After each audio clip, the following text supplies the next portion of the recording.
star here in Vegas. The Onion has also cried tears of racing joy. The Gunslinger reclaimed his prize last year. 3 in the field have 1 here. Our points leader is not one of them. No cha-ching of slot machines out here, but just 20 miles north of the Vegas Strip sits the desert's biggest jackpot. Plenty of noise, lots of lights, and an incredible show all its own. It's Vegas, baby, and you're about to be set up. Welcome to the setup from Vegas. I'm Krista Voda. Casinos are a theme in NASCAR this weekend. Nationwide and Sprint Cup Series racing in the shadow of Dover Downs. The trucks are gambling big time, but instead of rolling the dice or shuffling the cards, we are pushing the pedal. And this year, they are not going to let up at Vegas thanks to a new gear rule. The guys upstairs and on pit road will be explaining that throughout our show and our race. Of course, the biggest news heading into this race, shenanigans between teammates. In New Hampshire last week, we thought the words would be exchanged between KHI, Kevin Harvick Incorporated, and ThorSport. Instead, those words were exchanged, but they were between KHI and KHI. Here's a look back at last week's race in Loudon. Almost has the feel of maybe a hockey game about ready to start. You're just wondering if a fight is going to break out. ThorSport Racing versus Kevin Harvick Incorporated. We've got a lot of possible tempers ready to erupt. Green flag in the air. Mike Skinner up high. Kyle Busch makes contact with Skinner. The leader's out of shape briefly. Slow on the racetrack, the 30 of Todd Bodine. Man, there's a lot going on early in the race. No fuel pressure. Motor shut off, no fuel pressure. Matt Crafton, he's about to face a challenge. Kevin Harvick. This might be interesting. Harvick moved up like Crafton wasn't even there. Look at the damage that it's done. That's significant. Still down there. Long way to go, buddy. A little bit of woofing and talking between Kevin Harvick and Matt Crafton. There's disgust on the face of Richie Waters and the team. They may have miscalculated. They're thinking they're going to come up now, not 1, but 5 laps short. Question is, does Kyle Busch have enough gasoline to get it home from here? Kevin thinks he can beat that 51 truck, but he has to get by the 33 to do it. Got a pass here. What's the deal? I don't know. He's racing just as hard as you are, Ron. I don't know what he's doing, but he's all over you. Street doesn't work one way. It's a two-way street. You guys remember that. Kev, he's looser than hell. He wants to know what you want. And here's that caution flag we were talking about. Yeah. Kevin Harvick was oh so close to getting by Ron Hornaday. They came over the radio and said, Kevin, Ron is extremely loose. What do you want? Harvick simply replied, it's way too late. They've already screwed it up. That's the most ignorant thing I've ever seen right there. Racing for a championship, we're going to give the freaking race away. Careful on the 51. Stay with him on the start. Just remember, he didn't put in as much fuel as us. There is still a chance they could win the race if they could just sort it out among themselves. I'm telling you, he has got a mirror-full of Kevin Harvick, but he's not laying off for him. Crew chief, spotter, driver. I want in the trailer when we get done.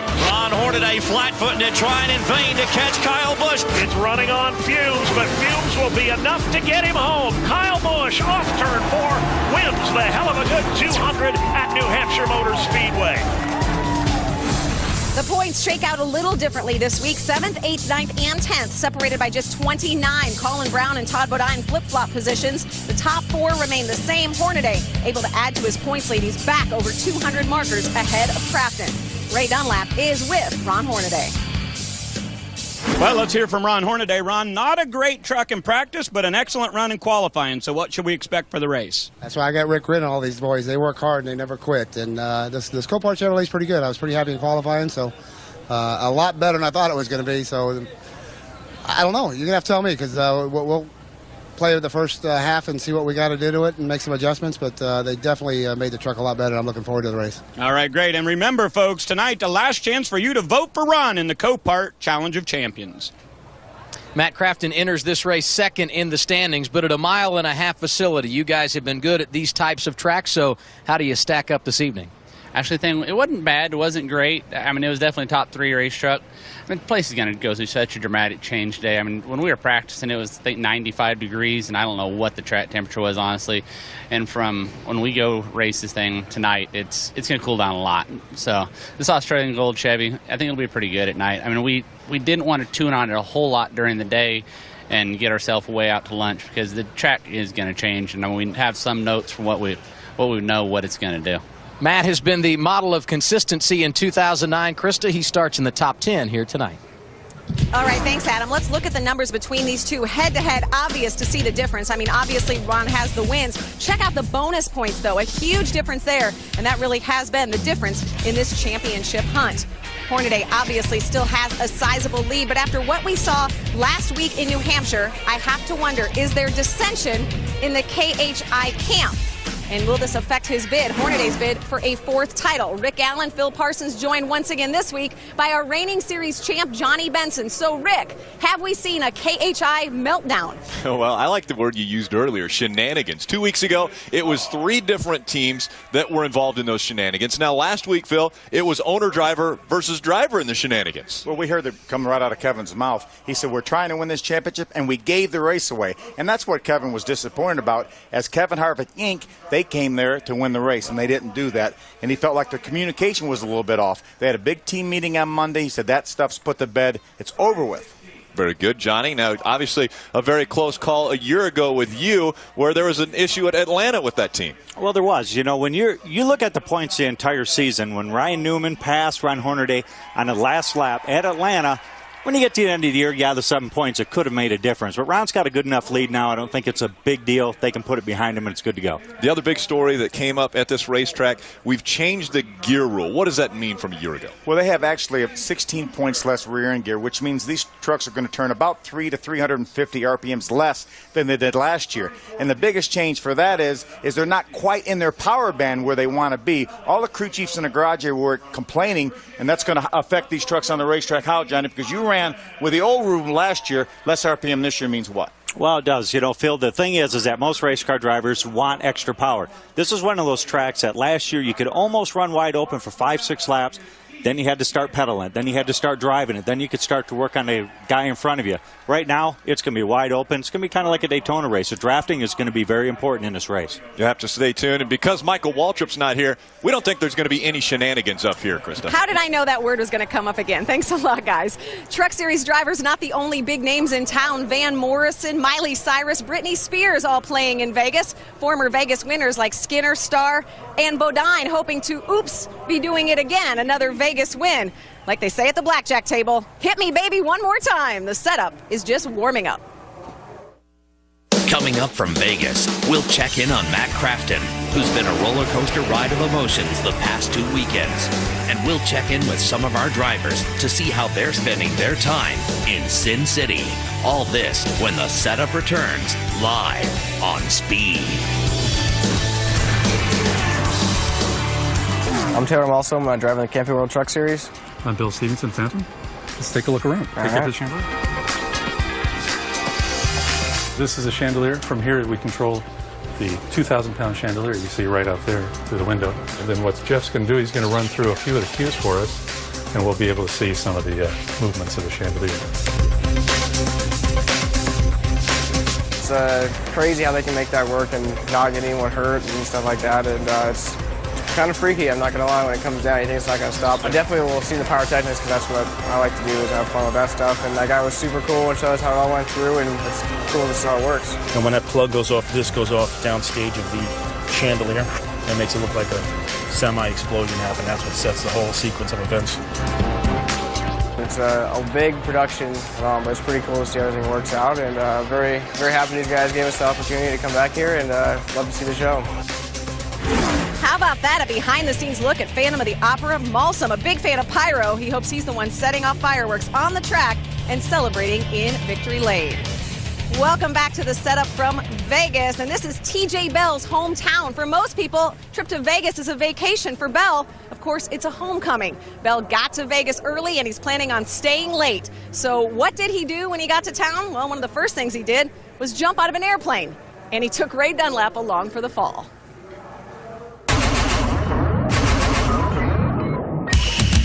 Extreme sports is what this guy's all about, and somehow I keep getting lassoed into. But it is a beautiful day. We're at Las Vegas Extreme Skydiving, and, well, we're going to give it a try.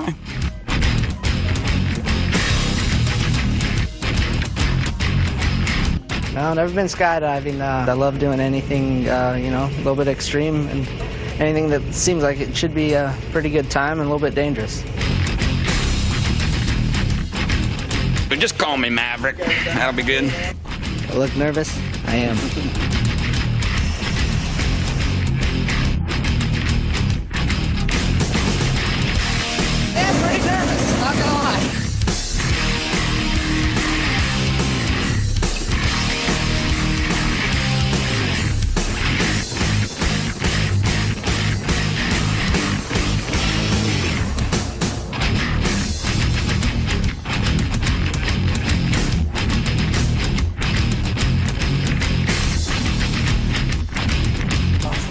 What'd you think, huh? Cool. Feet firmly planted back on the ground. TJ, can you explain that experience?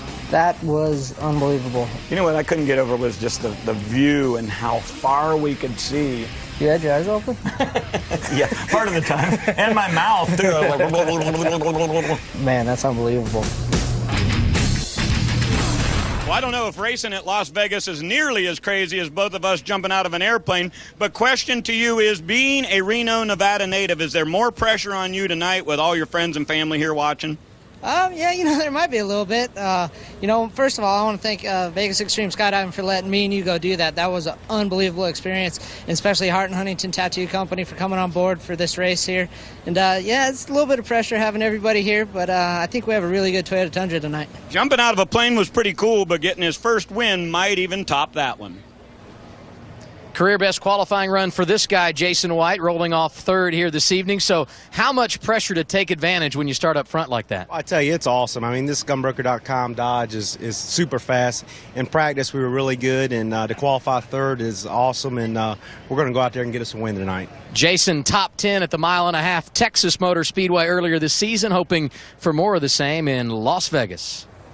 All right, thanks, Adam. Great qualifying effort for Jason White. By the way, we're standing down here in Stacy Compton's pit. He is pitting right across from the start-finish line. Stacy qualified 14th. He jumped up into the top 10 in points this week, so this team looking for a good run as well. But, of course, someone they'll be contending with has got to be Mike Skinner. Skinner, the former winner, the defending winner of this race, and he has a secret weapon on board tonight, his fan club. Every year, about a dozen members from all across the country travel to Las Vegas, where Mike and his wife, Angie, host the group, the Skinnerites. They are here once again, and they will be cheering on this guy. They are dedicated. So are we. We are dedicated to give you all of the stories, more of the setup from Las Vegas next here on Speed.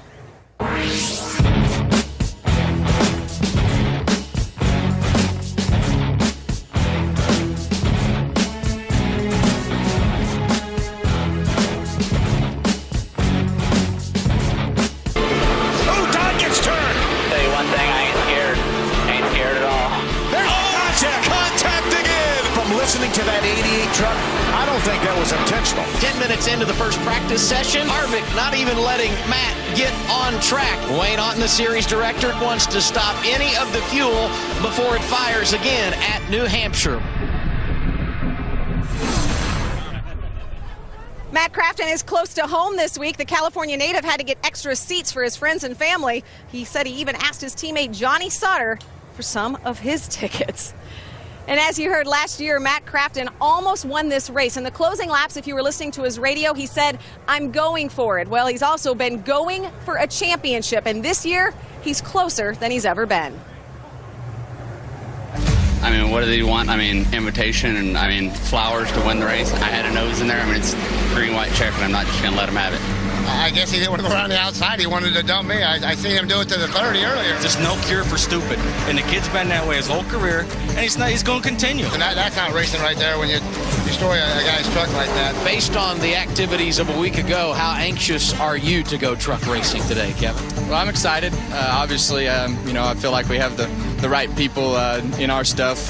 There's a reason that we put those people in and took some people out to make sure that we're winning races and feel like we have the best team in the garage, and I feel like these are the times you got to prove it. Good luck. Thank you. Kevin Harvick's unsavory choice of words last week were meant as an inside joke. Matt Crafton drove for him at KHI back in 2004 and was released after just one season. We have a really good relationship. We spent a lot of time together in the winter, just goofing around and racing RC cars. And then when it was time to get everything together, I had to say, okay, you got to be the employee and I got to be the boss.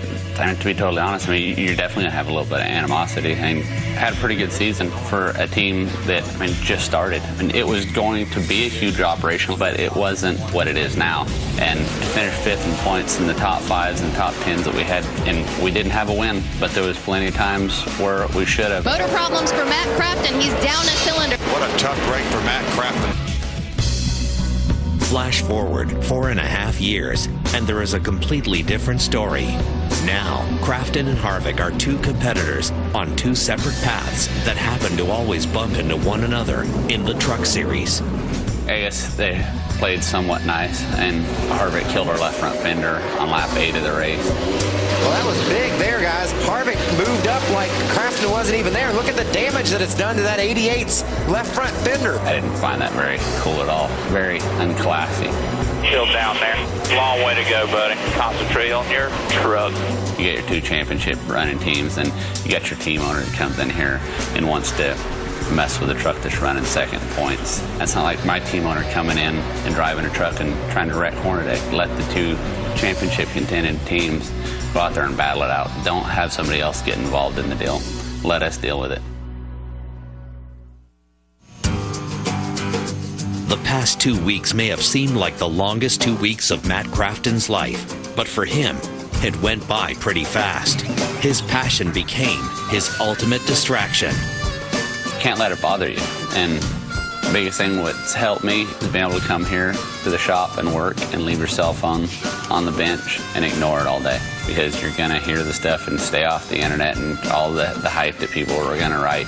And you have a lot of people that are going to like you for it, and a lot of people are going to dislike you. And I've been working on my car, my sand rail, for the last 2 months. I've been working on it here and there. But for the last 2 weeks, I've definitely worked on it a little more consistently. It is the most relaxing thing I can do. I actually leave always on Thanksgiving, take the motor home in a trailer, and drive across country. Me and the girlfriend, we head out, and I'll usually drive 1,000 to 1,100 miles in a day, and I can make the whole trip in 2 days. And we all go out there and meet and have fun, and it is a blast. Matt is actually rebuilding that sand rail. Ashley, his girlfriend, wrecked it in February, but she was okay, most importantly, and he said she never lifted. That was the main thing. Here's a look at some of Matt's numbers. This is with his career with ThorSport Racing. Obviously, the highlight, that win, which came at Lowe's Motor Speedway, but he's very consistent. He's been a staple in the top 10 in points, and those top 5s and top 10s are the reason why. One of the guys he'll be chasing and competing with tonight is our pole sitter. Ray is with him. Well, overall, the Toyotas weren't very good, but one was fast, and that was the Lumber Liquidators truck. Tell me about your truck, Todd. Are you good enough to win tonight at Vegas? I think we are. Right before qualifying, Senior and Junior got together, and Tom, and they made a pretty big change, and the truck was a lot better. So, you know, I haven't had any luck at the South Point. You know, Mr. Gaughan's putting us up at the South Point, and I haven't had any luck over there. So hopefully I just saved all that luck for tonight. That could be good. Todd Bodine with 10 wins on 1.5 mile racetracks. Johnny Sauter with his second front row start of 2009, 4 consecutive top 5 finishes. So how much of this is momentum versus some changes you guys have made in the program, Johnny? It's a little bit of both. I mean, we've had pretty good trucks all year, and actually really good trucks. Just super proud of all the guys in this ThorSport team. And, you know, like you said, 4 top 5s in a row, and felt like we had a shot at the pole today. And just got a really good truck here. So can't thank Fun Sand Curb Records enough. It's been a lot of fun this last month and a half, so hopefully we can do it tonight. They've been great lately, but they're without a win. They'd like to change that this evening. Yeah, absolutely. They've been good indeed. A great qualifying effort for Johnny Sauter. And as Ray was talking to our pole sitter tonight, Todd Bodine. Hey, I want to talk about, we're here on this side of pit road, the drivers getting lined up over in their trucks. But I mentioned the Skinnerites, right? Some of those fans who come from across the country, they are lined up behind me back here. These folks have come from all over to hang out with Mike and Angie. They do so every week.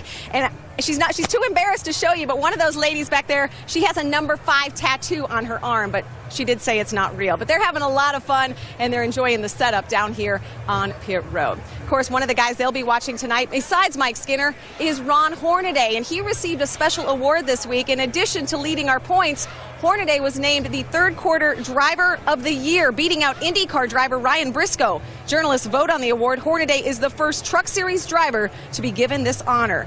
Will Hornaday add Las Vegas to his resume? We'll get you one step closer as we wrap up the setup next.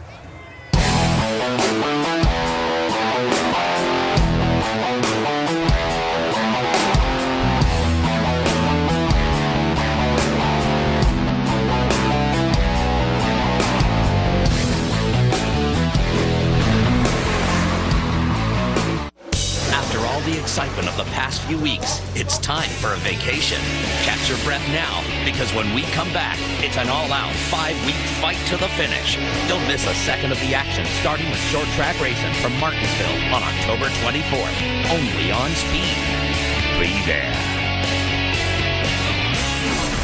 The Trucks are off for a few weeks, but they'll rejoin the Cup Series in Martinsville. This weekend, the Cup Boys are in Dover. Check it out on ABC Sunday at 2. And before you do, tune into Race Day on Speed at 11.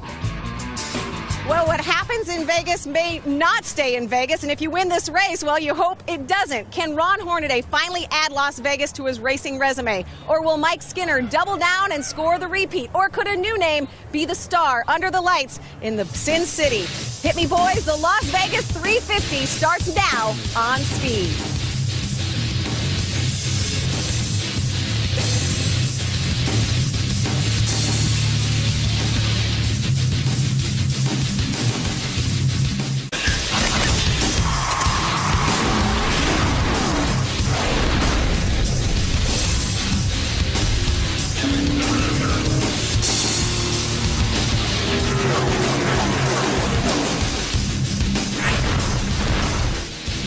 Night racing in Las Vegas, Nevada.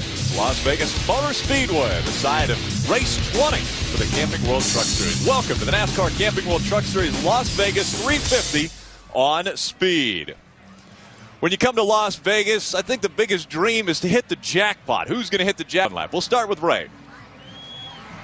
Just wanted to talk a little bit about what's been going in the garage today. Of course, we had a couple of rounds of practice, and for the 33 team, it really didn't go very well. Of course, they come in here with a 217-point lead in the championship chase, but there was a scramble for sure for the Copart team throughout practice. But when it came to qualifying, Hornaday pulled out a fourth place spot, for tonight's starting lineup, which should be very, very good. But the big question still remains, is that 33 truck as good as it qualified, or is it bad like it was earlier today in practice? Adam?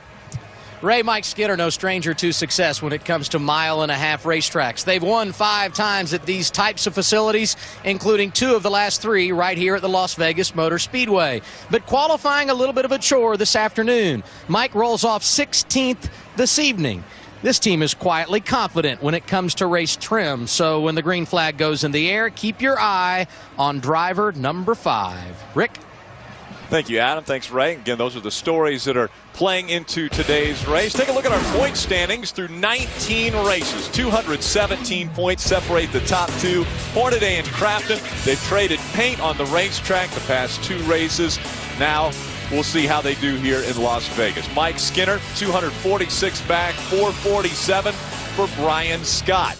The history at this racetrack, they reconfigured it about 3 years ago. The past 2 years, this race has been won from the pole. So does that mean that Todd Bodine, because he won the pole, is on his way to victory lane?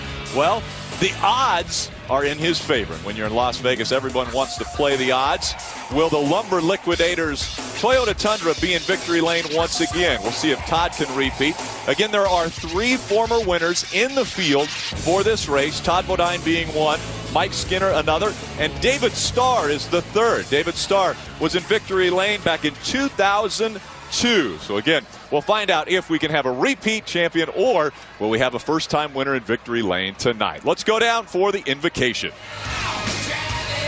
Race fans, please rise for the presentation of the colors by the Nellis Air Force Base Honor Guard.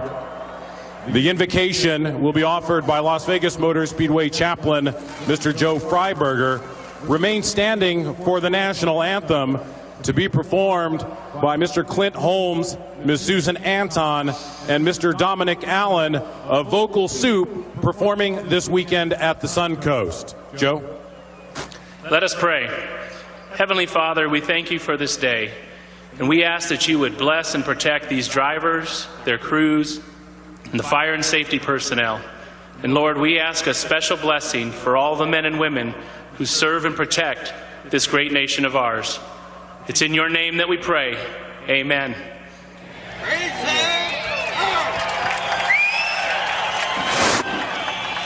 Oh, say, can you see by the dawn's early light what so proudly we hailed at the twilight's last gleaming, whose broad stripes and bright stars through the perilous fight o'er the ramparts we we watched were so gallantly streaming, and the rockets' red glare, the bombs bursting in air, gave proof through the night that our flag was still there. Oh, say does that star-spangled banner yet wave o'er the land of the free,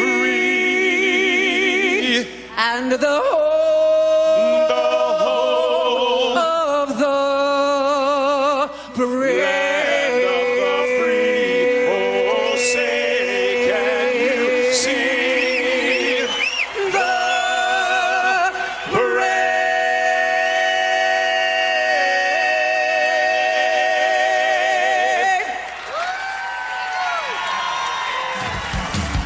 When you come to Vegas, you want to take in some of the shows. You have the best seat in the house for the best show in Las Vegas tonight. We're all strapping into their race cars. We've got our pace car driver strapped into that Lamborghini that will lead the field out onto the racetrack. We want to get you reset up. Let's go back trackside to Chris Devoda.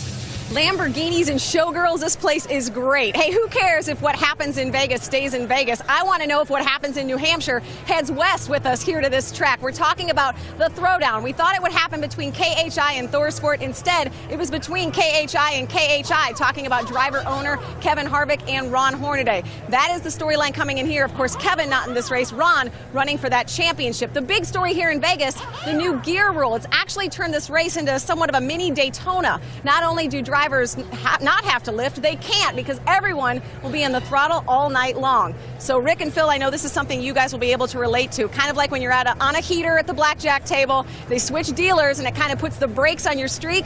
No brakes needed here tonight. Wow, is that like the kiss of death? I don't even think I can go back to a craps table now because I'll have the heater go away. But Rick Allen, Phil Parsons, and Johnny Benson joining us once again. Thank you.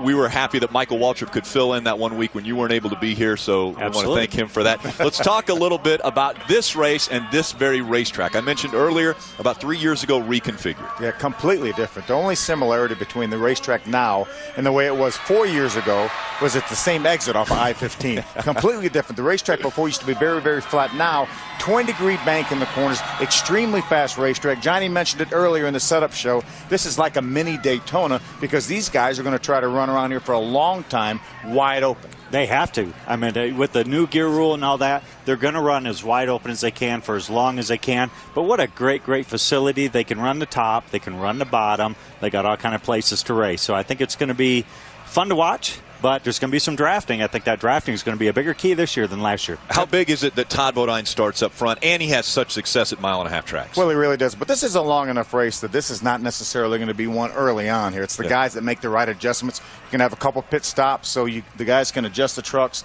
And the thing is, this track is fairly rough for a fairly new surface, too. So a lot of guys were talking about the bumps getting down in turn number one. Well, let's get things underway. Let's fire the engines. We go trackside. Ladies and gentlemen, on behalf of all of us here at Las Vegas Motor Speedway, we want to thank you for coming out to the Las Vegas 350. Please welcome back the Grand Marshal for the Las Vegas 350, the President of Las Vegas Events, Mr. Pat Christensen, for the most famous words in motorsports. Gentlemen, start your engines.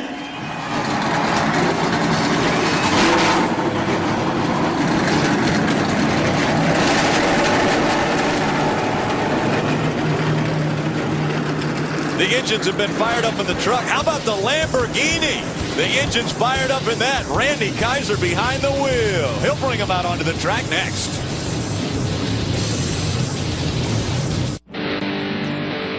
Trucks are rolling around the racetrack. Welcome to the Las Vegas 350 from Las Vegas Motor Speedway. 99 degrees, and the sun is already set here in the desert. It's been a long day, a very warm day, 7% humidity, so it's a dry heat. The forecast for clear skies. The starting grid's going to roll across the bottom of your screen. Todd Bodine grabs his 5th career pole. Outside of him will be Johnny Sauter making his 2nd front row start of the 2009 season. Let's take a closer look at our track description with the ZMAX track description. As you can see, 1.5 mile racetrack here, 20-degree banking now in the corners. It was only about 10 degrees before. Front stretch, back stretch about 9 degrees. As you mentioned, Johnny, very, very wide, very raceable. It is a very, very raceable track, especially after we get a couple of laps on here. The outside will start to come in, and tonight the outside might be very important to get that run up off the corner to get by somebody. Let's look at our Royal Purple race analysis. 35 trucks will start. A different name here. It's the 350K and 219 miles and 146 laps. So a lot of numbers there. And that additional mileage here, we typically have 200-mile races. NASCAR allowed these teams to have an extra set of tires for the weekend. So 5 sets of tires for the weekend. They will have 4 for the race. As you can see, pit window somewhere between 55 and 65 laps. Sparks are going to fly tonight as we're under the lights from Las Vegas Motor Speedway. We want to shine a spotlight on a few different drivers. We will begin with Ray Dunlap. Rick, I want to talk about Eric Almirola. Of course, he didn't run in the first 7 races of this season. He's only been in a few events, but when he runs, boy, have they been really good. Almirola posting finishes of 2nd, 3rd, 4th, and 5th, and 6th, but not a win yet. But he believes that tonight could be the night. And Billy Ballou thinking that they're very, very close to locking up sponsorship to have Eric Almirola drive this truck or one of his trucks full-time in 2010. That would be great news. Adam? Getting your first career win, special for any driver, but winning tonight for TJ Bell would be extra special. Why? Because this is his home track. He's a native of Reno, Nevada. He would love to win for his family and friends who are here watching this evening, and also his hometown sponsor. Hart and Huntington Tattoo Company is on the truck tonight. He'd love to take them the trophy at night's end. Phil?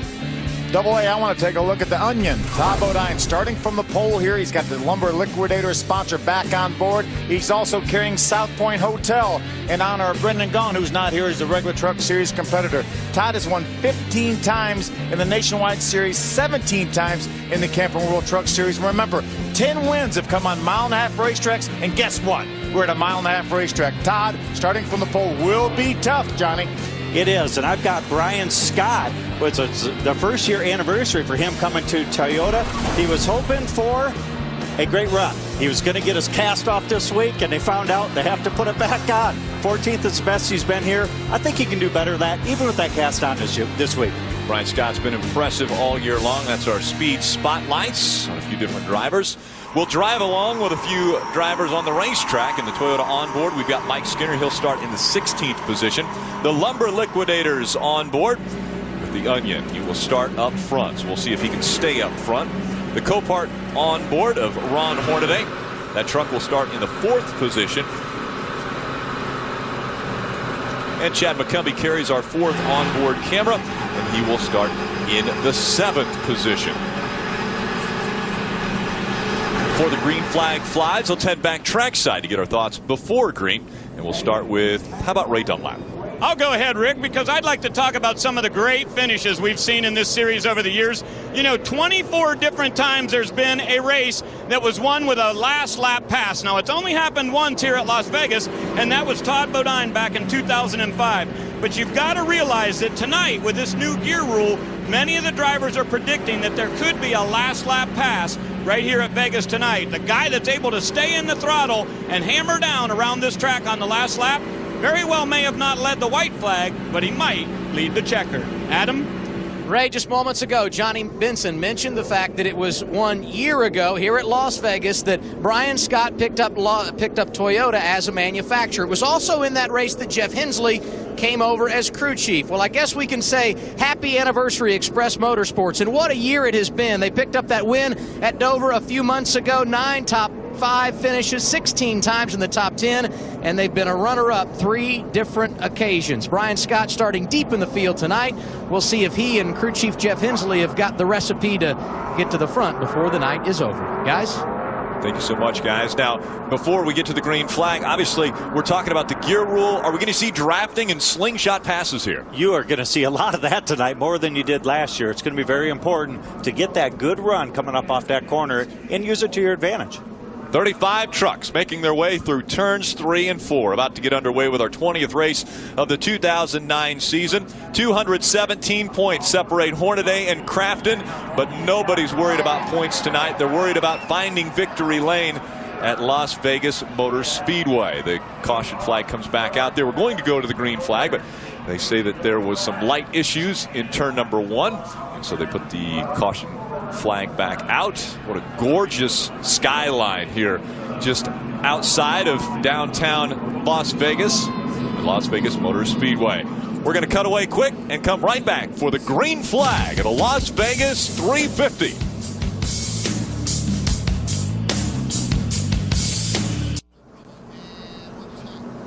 Welcome back. Las Vegas 350 about to get underway. The lights that I was mentioning actually are a bank of lights that are above the grandstand in turn number 1. So it's a little bit darker in turn number 1. They still have the caution lights on, so the field's still following the pace car around the racetrack. And again, that's a Lamborghini that Randy Kaiser is going. And take a look at this. These are the lights that we were talking about. They're just starting to come back on. So we are slowed just a bit before the restart. Take a look at this now. These are the guys in the 50s, and what years they're having. Mark Martin, 5 wins in the Cup Series, going for a championship, his first championship ever. I think he's finished second 3 times or something in the points, and what a terrific season Ron Hornaday's had. Oh, they're both having great seasons, you know, and there was a couple of years ago, everybody says, got to have that young guy, got to have that young guy, and all of a sudden you're looking at the laps that these guys have led, leading the points, winning races, winning streaks in history. I don't think 50 is all that bad of a deal right now.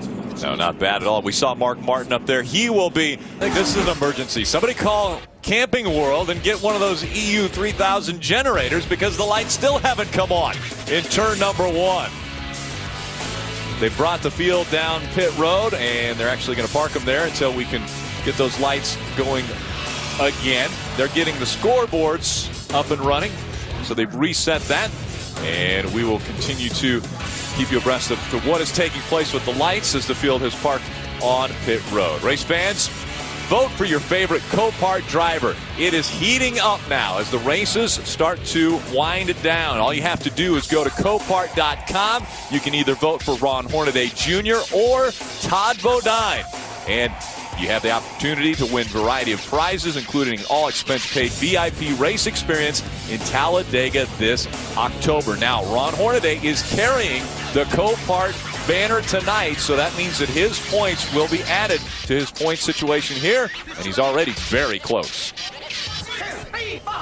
Let's head back trackside to Adam Alexander. And, Rick, it's interesting some of the things you hear on the radio under these circumstances. Todd Bodine on the pole, feeling good, and so he was having some fun when the lights went out. In fact, he came on the radio and he said to series director Wayne Otten, Wayne, I don't know if you're listening, but I think we can race like this. Obviously, that message was delivered, and they decided we would put the red flag out and get the lights repaired. But the one funny line from Todd Bodine, he said, this reminds me of Christmas Vacation when the lights went out because someone hit the wrong switch. I don't know about you, Ray, but I hope we hit the right one real soon. Absolutely, Adam, and we saw those lights start to come back up, and now they've gone black again. But the guys on my end of the pit road saying just about the same thing as your guys, is that they thought the racetrack was okay and that they could have gone under green flag position right there, but we're going to have to see what NASCAR decides to do and if we can get that rectified. Now, on the radio on my end, we heard Matt Crafton talking with his crew chief, Bud Hafele, and Bud said to him, are you ready to go? He said, yeah. He said, how's it handling? He said, man, this thing is the best it's been all weekend, Bud. So they are ready to go, having a little fun, a little bit of levity down here. Talked to him about his water and oil temperatures. Matt said, baby, let's just throw the green and get her underway.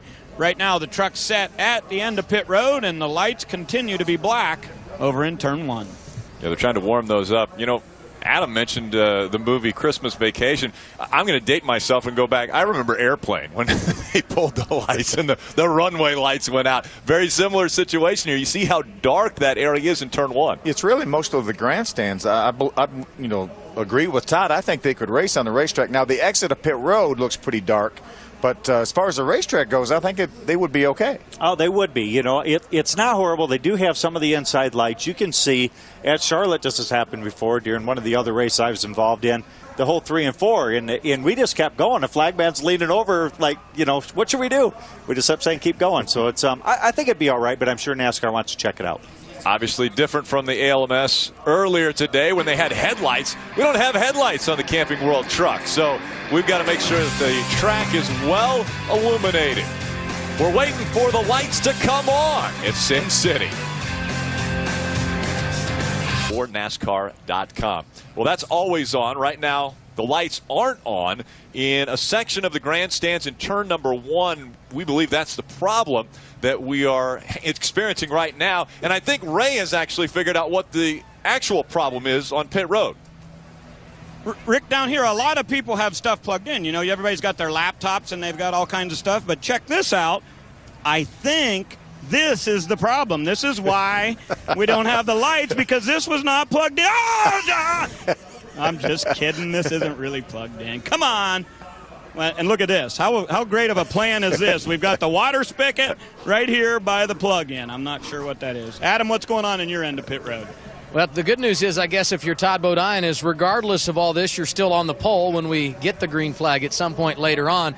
But we want to have some fun while we have a delay. I know you're a New England Patriots fan, right? Yes, off to a 1-1 start, a little shaky, but it's early. That's all right. That's right. Okay, and you have a Jets helmet. Now, if memory serves me correct, there's a little bit of a rivalry there in the AFC East. Last week, the Jets beat the Patriots, so why would a fan of the Pats have a helmet like this, Todd? Well, a certain NASCAR official that shall remain nameless is a Giants fan. So we've been going back and forth for 3 years now. And the last 4 or 5 races since the season started, actually, and even in preseason, he's been putting different things in the truck, on my helmet, in the steering wheel, on the back of my gloves, all kinds of things about the Giants. Well, he went one step further this week. Because we got beat by the Jets, he had to rub it in. And you know what they were chanting at the stadium? Jets, Jets, Jets, Jets. So just to pay it off, will you give us one of those? No. No, you can't do that? All right, so how does this lights being out thing affect you mentally before you go racing? It doesn't affect you mentally. You know, Johnny and Ron and myself and Jason, we can race like this. I don't know what they're worried about. It's plenty of light. These lights off of the pit road, you know, they're meant to illuminate the wall so that we can judge the depth of the wall. That's what they're for. And I mean, we can see fine. I don't know why we're not racing. The good news is they're coming back on, so hopefully before too much longer we'll see Bodine and the rest of these drivers behind the wheel doing what they do best. And that's avoid that wall that is illuminated by the lights on the inside of the racetrack. They are coming on. They're coming on slow. Obviously, we will wait for that to take place. They're coming on one at a time. They're going to light up turn number 1. And we'll light up the racetrack when we come back to Vegas. On. That means that they'll be firing the trucks back up and making their way back onto the racetrack. Again, just a freak occurrence here at the racetrack. The lights in turn 1 up in the grandstand area went out, as did the scoreboards and the scoring pylons in the infield. Those are all back on. That means we're about to go racing. We'll be right back. Lights are coming back on. Drivers are strapped back in. Engines are fired back up. They're going to send them back out onto the racetrack, and we're going to try again. That pace car looks small compared to those trucks, doesn't it? Well, normally Randy Kaiser, our pace car driver, normally drives a truck when we go to different racetracks, but that is the pace car here at Las Vegas Motor Speedway, and he is about to roll back out on the racetrack. Normally Randy's very polite and will wave to us when he's in the pace car, and sometimes drivers will come up and just check on the pace car and they'll bump into the back of them. I'm guessing tonight better not do that. They might not bump into the back of that Lamborghini. Actually, they were warned in the drivers' meeting, do not touch the pace car. Supercarlife.com on the bumper of that pace car. The officials making sure everybody's fired up and ready to go. I mean, the engine's fired up and ready to go. I'm sure all the drivers are fired up. They've been fired up. Exactly. It's been a long day. We started practice, or with practice, at 9 o'clock this morning. There were 2 practices, and then we had qualifying at 3:30 where Todd Bodine and Johnny Sauter won their spots in the front row. And now we're getting ready for the green flag from Las Vegas Motor Speedway. They're going to move around the racetrack 2 more times. And so what we're going to do is get another commercial break out of the way so that we can see a lot of green flag racing from Las Vegas Motor Speedway. Promises to be door-to-door, side-by-side racing. We'll be back. Welcome back. Las Vegas 350 about to get underway. The field in turn 3. The lights are off on the pace car, but the lights are on all the way around the racetrack, meaning we're about to go green. The green flag will fly. Todd Bodine on the inside. Johnny Sauter on the outside, making up row number 1. How about points leader Ron Hornaday? He starts in the 4th position, just on the outside of row number 2. The fans are on their feet at Las Vegas Motor Speedway. The big show about to get underway. Field coming into the quad oval. Green flag will go in the air, and we're underway at Las Vegas Motor Speedway.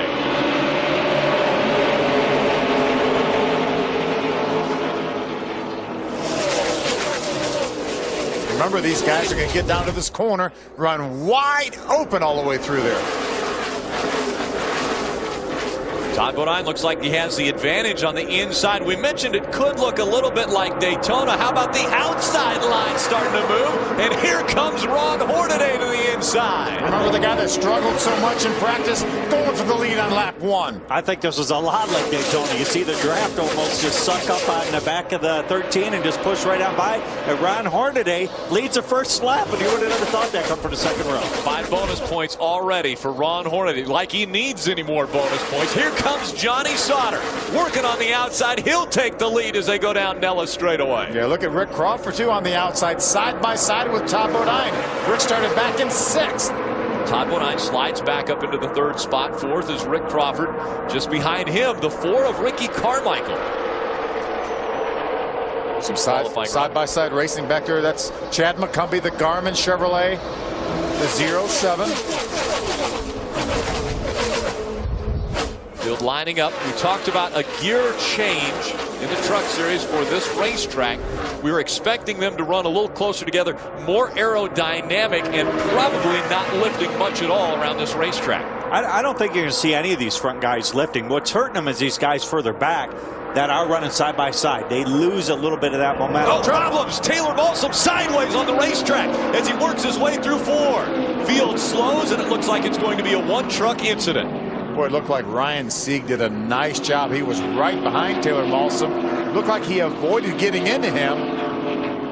May have flat spotted the tires a little bit. There's a lot of people that were real fortunate on this deal. You see Taylor's going down pit road here. Both right side flat tires. I mean, if the guy's probably not even ready for him unless he's going slow enough. But he ought to just get his tires and move on. So, Adam Alexander. Taylor came on the radio, Rick, said he's not sure what happened, but the good news is he was able to keep it off the wall. Still plenty of time to rally back in this race. He did flat spot the tires. They knew that right away, so they will change all 4. And I would guess they'll probably come back down pit road and top off the fuel tank, and you can probably see as well lots of steam blowing out the overflow. He's a little warm in the early going, right? Well, let me give you a quick ad on the number 88 of Matt Crafton. He said that his truck was absolutely plowing, horrible tight, and when he went over the bumps down in turn 1 and 2, he said it was bouncing really bad, hard to even keep a handle on the wheel. But Haefele, he says, you got to let these air pressures come up, and he said, I'm telling you, this thing is so tight, I can't drive it. Take another look at why we're under our first caution.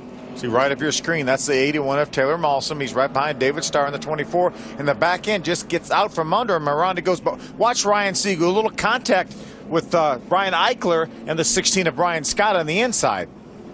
I think as a whole there, everybody did an excellent job. There could have been 3 or 4 trucks there. Taylor just looks like he got in there, he got loose, probably did surprise him. And just, real fortunate. All 3 of those guys up there on the top side could have been a lot worse than what it was right there.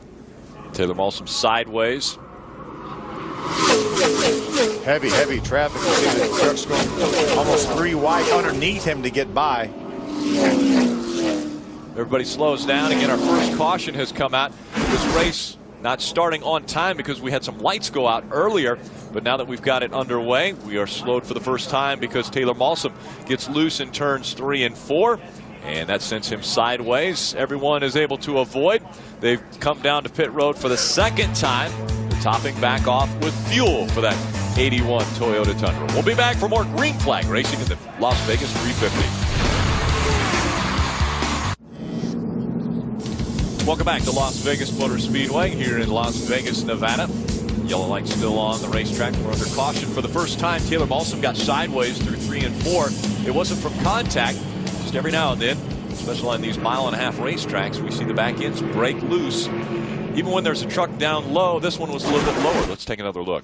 See him right behind the 24 of David Sturgis, loses the back end. Mike Skinner was behind it, but he was down below him. I think, you mentioned the fact that we see a lot of trucks spin on mile-and-a-half racetracks. We see a lot of trucks spin on a lot of different racetracks. Well, sometimes they're helped. This time, no help.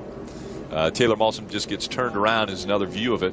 And one of the other keys, though, is too, they practice all day long in 100-plus heat. And these guys know that, you know what, we need to be loose for tonight. The track might have some bite in the track, and obviously they probably wouldn't just go too far on hers. This is Skinner, again, down on the bottom. Boy, that thing just, you can't even tell. Just goes, yeah, and as a driver, I mean, he may have felt a little bit loose, but that thing got out from under him pretty quick, didn't it, John? That come out real fast. At the point that you just watch the left front, he didn't even feel like it was coming. You didn't see any wiggle there, or just all of a sudden slid right around. And we mentioned that they're going to stay, obviously, in the gas quite often as we look at our 2009 Revestis rookie point standings, where Taylor Malsom is trailing Johnny Sauter. But with him staying in the gas, that wasn't a case of him getting back in the gas and breaking the tires free. That just, the back end just got loose. Yeah, because he was probably never out of the gas. Right. He was running wide open. I'm sure he wasn't. And, there are a couple of trucks were side by side in front of him. Just with his inexperience on these style tracks, probably just got a little air loose there, which normally you get tight, but they might be on the free side, and it just kind of compounded to have you spun. We've seen Johnny Sauter impressive in both practices earlier today. He has yet to find victory lane in the Camping World Truck Series. Could tonight be that night for him to find the jackpot in Sin City? About to go back to racing, Johnny Sauter leading Ron Hornaday. Green flag back in the air.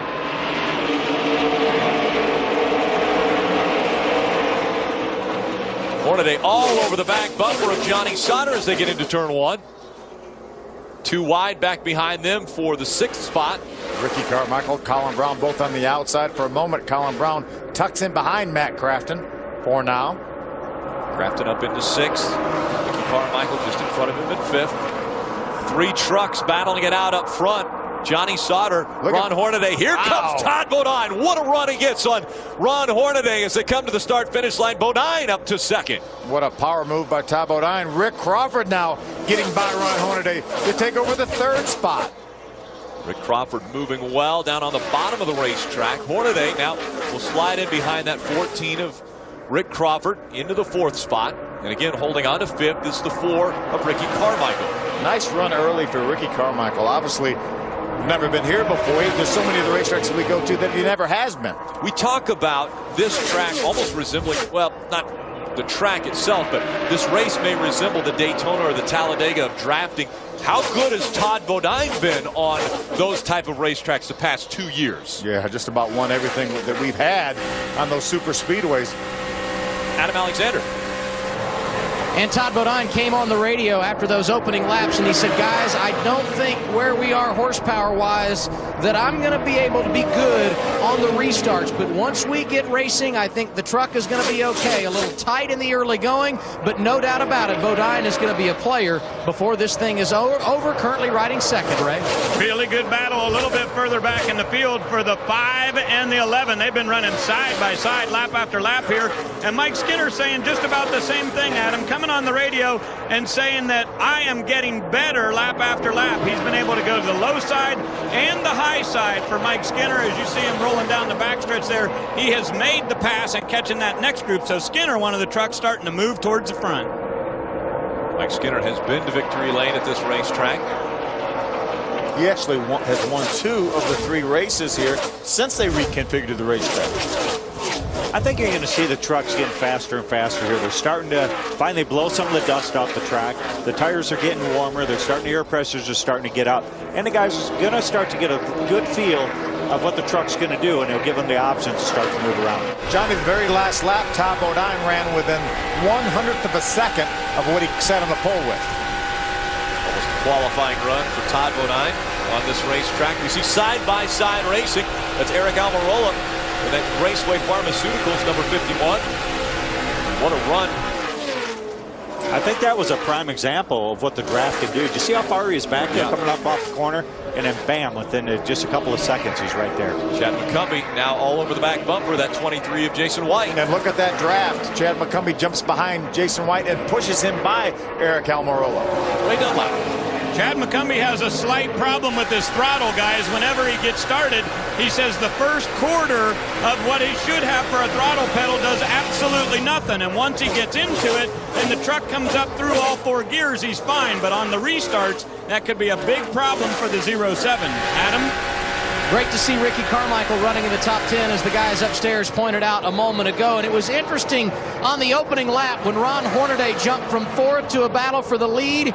He was singing the praises of his young rookie teammate, Ricky Carmichael, who's had his fair share of bad luck here in 2009, in particular on restarts. Hornaday came on the radio, said nothing about himself. He said, but check out Carmichael. He likes what he sees out of his teammate early on.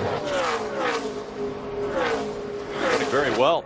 Monster Energy drink, number 4 of Ricky Carmichael. There's a big move by Eric Almirola. He looked like he slingshot out of turn number 2 and made a huge gain on the guys in front of him. Yeah, I think Chad McCumbee must have had some sort of a problem because he had to get out of the throttle, got a little sideways or something because his momentum was completely broken. And it looked like Eric Almirola was running 10 miles an hour faster than he was. I think that's where this race is going to be important. How long can you stay wide open? Just that little bit of burp there, and you can see, you can hear it right there. And it just, look how much it just kills the momentum. Right on by Noah Benning in the 57. Got a couple trucks off the racetrack. Chris Fontaine, Shane Sieg, Trevor Boyes. They're off in the garage area. Sounded like Chad McCumbee was out of the throttle a good bit compared to what we were expecting, Johnny. It is, you know, and I think that he's probably not quite as set up as what he needs to. As he keeps lifting, those guys keep getting smaller and smaller out the window. It's probably a good chance that those guys are not lifting at this point in time. When we talk about bumps on a racetrack, way up the track. So the truck just in front of Chad McCumbee. That was David Starr, and when he hit that bump, go right over the tunnel, that truck shot straight up the hill. Get Johnny Sauter out in front of our field. He's got 0.7 of a second lead over Todd Bodine. That has now been increased to 0.8 of a second. You see Bodine in the Lumber Liquidators, number 30, running second. And again, almost 1 second separating the top 2 trucks. Talk about that truck being on fire, the 13 truck. They talked about it. 4 top 5s in a row coming into here. We showed the rookie points earlier. It was a real dogfight, but Johnny Sauter, by virtue of those 4 top 5 finishes in a row, has really put a little distance on the rest of the rookie field. 6th and 7th on your screen. The 4 of Ricky Carmichael just in front of second in the points, the 88 of Matt Crafton. The new paint job on that 88 this evening. Normally we see it in fluorescent yellow. Now with the gold look, Australian gold on the hood.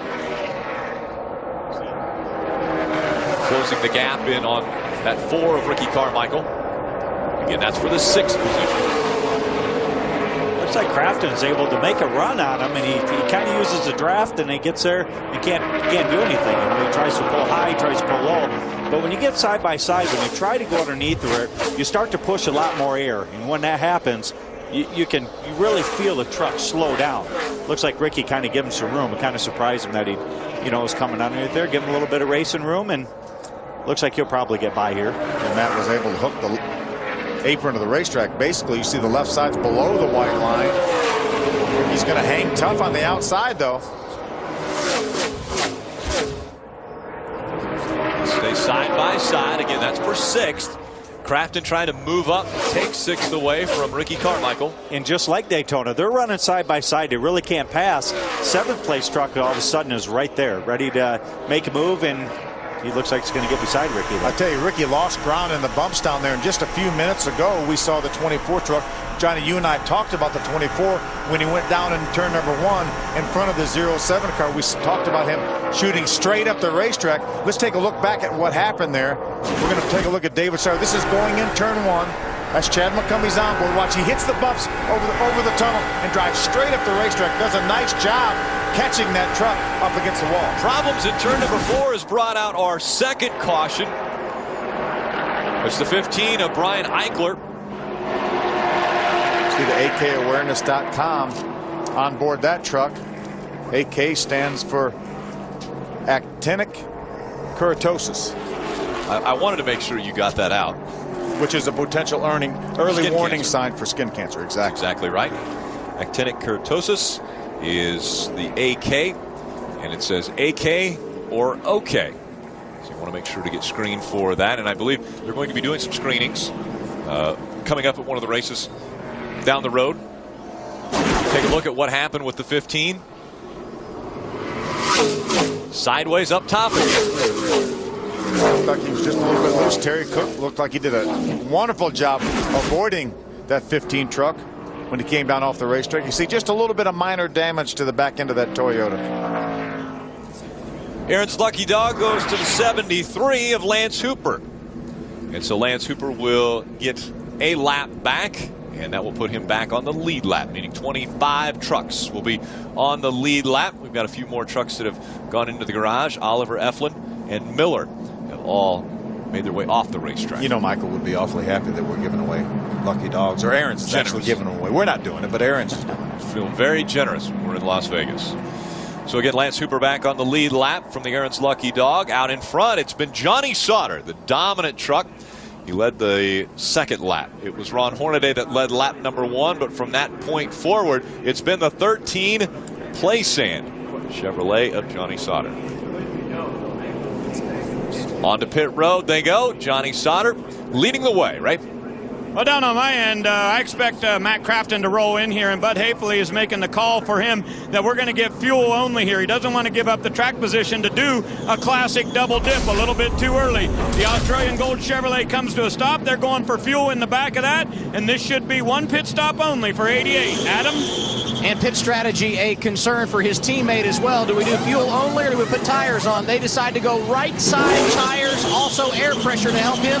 He's a little bit tied off. Sauter is away. Number 1 pit stall for Todd Bodine. They're going 4 tires. They will come back for fuel. It looks like Rick Crawford, the quickest off the pit lane. Picks up 3 spots. Matt Crafton just behind him, picking up 4 spots. Colin Brown also moving up a couple. Johnny Sauter, you see him dropping back the 3 spots. And Mike Skinner came off of pit road in the 5th position, making up 4 positions on pit road. But again, the rules in the Camping World Truck Series, you cannot change tires and add fuel under the same stop. So we would expect to see the field on pit road once again to do the opposite of what they just did. I think a lot of guys probably only did fuel on that stop, which means they will not be coming in for tires. Now, the trucks that I think put tires on, like Todd Bodine, Johnny Sauter, I think we'll probably see them come back, and they will lose a lot of that track position over the guys that only put fuel in. Pit strategy could be paramount tonight. Brandon Knupp in that 47, just in front of the 14 of Rick Crawford. He was one of the trucks that stayed on the racetrack. We're going to find out here real shortly who put 4 tires on, because they're going to have to come down pit road and get that fuel. That's what's going to make the difference, whether the guys up front made the correct choice on that. Here comes Johnny Sauter. Yep. Remember, Johnny put 2 right sides on only. Todd put 4 tires on. He's going to follow down Stacy Compton down pit road. Right down line. Well, let's take a look at the gunbroker.com truck, because Jason White has said to his guys, make it a fast one for me, guys. He's at the bottom of your screen right there. They're making a track bar adjustment on that, throwing some fuel in it. They got tires the first round. Now let's go back to the other end of pit road and Adam. It was a great debate on the radio for Johnny Sauter. 4 tires or fuel only. They split the difference and went right side tires. A chassis adjustment here as they get their fuel at lap 24, their second time around. Todd Bodine also making a slight adjustment as he gets fuel. It has been loose for Bodine, the pole sitter, and he will get out in front of Sauter as they come down the second time in this cycle at lap 24. Yet not all the trucks made their way onto pit road this second time. Stacy Compton won the race off of pit road. Todd Bodine also doing well. Johnny Sauter ran extremely well when he was out in front, and Clean Air Will that be a big change now that he's back in the pack? Beautiful skyline in Las Vegas, Nevada. The Copart Challenge continues between Todd Bodine and Ron Hornaday. You can go to Copart.com and vote for who you believe will win the Challenge of Champions between the 30 of Todd Bodine and the 33 of Ron Hornaday. Make sure to vote now. Here's the Lumber Liquidators on board there. Remember, LLFloors.com. Great to see Lumber Liquidators back in the series with Germain Racing and Todd Bodine. And they're offering a special for anybody that goes onto the website. Get a percentage off. I believe it's 10% off your flooring needs. Very good to see those championship colors back with the Germain Racing team. Let's head back trackside, find a little bit more about Timothy Peters. Timothy Peters currently in the top 5. That after he started 24th earlier this evening. Not a good qualifying run, but Chad Kendrick, the crew chief, said, you know what, this takes some pressure off because so many times calling pit strategy in one of these races stressful. When you start this far back, you just get out of sequence and see how it goes. They pitted for fuel only at lap 5 during that early caution. They came back for fuel only here. That has taken them into the top 5 very early in this race. We'll see how they manage it from here, Ray. And you know, Adam, when we talk about the 217-point lead that Hornaday had coming into this race tonight, it certainly has to do with him having 6 wins and Matt Crafton none so far this season. But where the real glaring numbers are is in bonus points. And Hornaday came in with 115 over Crafton's 35. Obviously, Hornaday has led tonight, and his spotter, Matt Crafton's that is, very aware of that. And he just came on the radio to tell Matt, make sure you give it all you have on this restart. We've got to go up there and get 5 points. We need those bonus points. We'd really like to get 10 tonight by leading the most laps, but you got to get out front early here on Crawford. Crawford and Crafton 1 and 2 to restart this race. We talked a little bit about Timothy Peter and that Strut Masters number 17. We were actually very lucky to go with the Red Horse Racing team to Nellis Air Force Base, which is really adjacent to this racetrack. It's a beautiful facility. We got kind of a behind the scenes view of what goes on there at Nellis Air Force Base, and the people there, General McLaughlin gave us a tour, and it was just amazing to see things like the Thunderbirds and the hangar that they have, which is immaculate. That's what I really enjoyed, to seeing those airplanes, those F-16s right up close. A lot of fun, so we want to thank Red Horse Racing for making that available to us. Lights are out on the pace car. Rick Crawford in front of the field at Las Vegas Motor Speedway. Can Rick Crawford find victory lane once again in the Camping World Truck Series? We'll see how he does in front of the field. Matt Crafton right behind him, Colin Brown, Mike Skinner, and Timothy Peters, your top 5, coming to the green flag once again. Remember, the top 8 trucks only made 1 pit stop on this caution flag. A good restart for Matt Crafton as he gets all over the back bumper, that 14 of Crawford.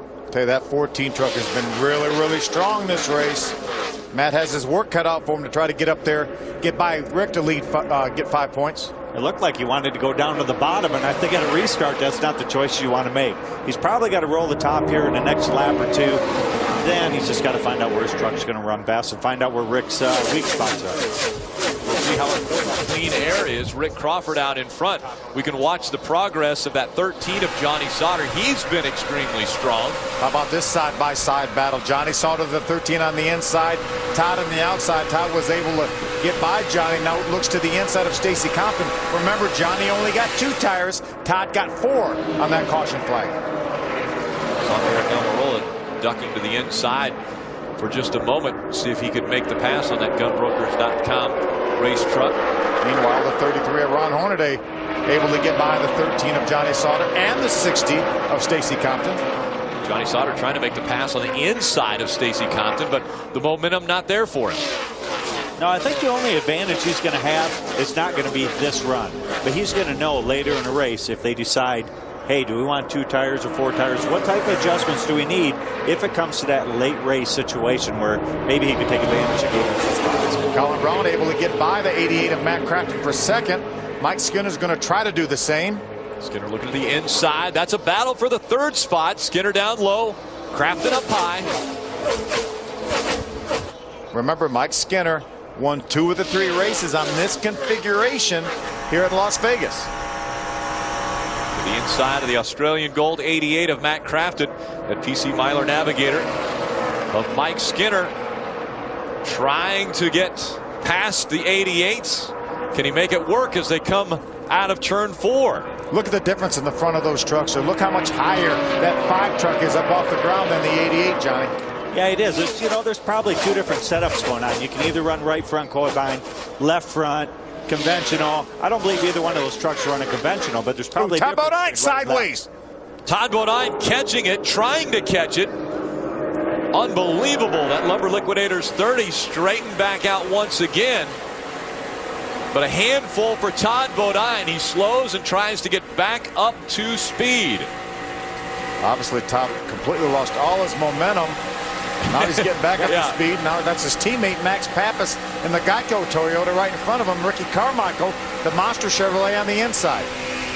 That's a great recovery. Yeah. You lost all his momentum, and then he sucks right back up behind those 2 trucks. That's a great illustration of the draft, too. Let's take a look back at what caused Todd to get sideways. Ooh, he got loose on the bottom, slid up the racetrack, had to avoid the 16 of Brian Scott, but what a terrific job controlling that truck. That was an awesome job. There he is, just problems on the racetrack once again. This time it's Ricky Carmichael that gets into the wall. Our 3rd caution of the day, and it's Carmichael that makes contact with the outside wall. A lot of damage to the right rear of that truck. We just saw Ricky racing with Todd back there just a few moments ago. See flat right side tires and a little right rear corner damage for Ricky Carmichael. That's pretty good damage for a track like this. You know, you could try to beat that out and try to help yourself. He's just basically going to get a little extra track time tonight, and just see what they can do to help him out. Tough break for Ricky. Adam Alexander. And the tough situation really magnified by the fact that this is one of only 3 starts remaining on his 2009 schedule. Of course, despite the fact that he's running for Rookie of the Year, Ricky is not running every race throughout the campaign. They will put 4 tires on it, try and repair the damage. As aerodynamically sensitive as this racetrack is, it will be tough for Ricky to do much here tonight. And guys, I got to ask you, Phil, Johnny, how tough is it when you're a young driver trying to learn and not being involved in every race and gaining that experience week in and week out? Very, very tough, and this even makes it tougher. I mean, it's one of those deals where you need the track time, but you have to make it through the race without any problems. So that's probably the biggest deficit that he's going to have tonight. Aerodynamics of the truck has changed. It's not going to get the experience that he was looking for. Ricky was looking for 219 miles of good experience, and obviously with the damage he has, it's not going to happen. You see him on the inside. He gets loose, has to chase it up the hill. Max Pappas also spins, but Ricky makes some contact with the outside wall. But that's the case you were talking about, Rick, when we see a lot of trucks spin on mile-and-a-half racetracks. You get on the inside, you lose that air off the spoiler. And remember, these guys may not be wide open, but they're awfully close to it, Johnny. Well, they are, and that's one of the things that Ricky is learning, is what you can and can't get away with when you do get close. You can see right there the back starts to pull around. There's no side force on a truck. And, you know, it could have been a lot worse than that. You know, he hits the wall. Yeah, it does some pretty good damage, but nobody else was involved. Nobody hits him, and a 9 looked like he got away without hitting anything. Bigger view from the Lumber Liquidators on board. Watch Ricky now. He's going to be very, very close to the 9. He's right beside him, loses that air off the spoiler, and that thing snaps around.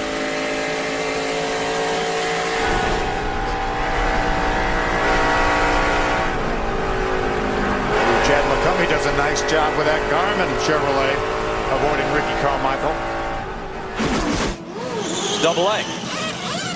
Bodine just came down pit road. You ask why? Well, I didn't hear on the radio any conversation about any problem. But I think what the situation is, we saw him spin a moment ago. He lost a ton of track position. I think their thought process was simply this: we aren't where we want to be on track, so let's come down and get some fuel. Eventually, this thing is going to have a long green flag run, and that stretches our pit window over some of the guys that are out in front of us. Remember, this race is a little bit longer than our normal 200-mile race, 219 miles to be exact. 146 laps, of which we are on lap 37. This is the reason why we are under our 3rd caution of the night. The 4 of Ricky Carmichael gets into the inside of the 9 of Max Pappas. Carmichael into the wall, Pappas around. All outs. Our lucky dog goes to the 42 of Mike Harmon.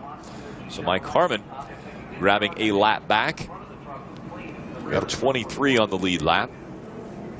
Brian Eichler has made a number of pit stops. Remember, he had a little bit of contact with that early incident we had off of turn number 4. Continuing to work on that monster Chevrolet of Ricky Carmichael. Looks like they have that thing patched up pretty well, Johnny. They did. I mean, it's patched up as good as they're going to get. Got spoiled a little higher on the right side. They get away with that right now because it's damaged, but hopefully it'll tighten them up just a little bit.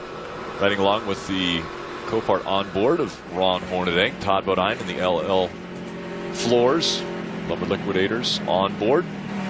Last chance to save. Go to llfloors.com. Mike Skinner carrying our Toyota on board. Skinner running in the 4th position.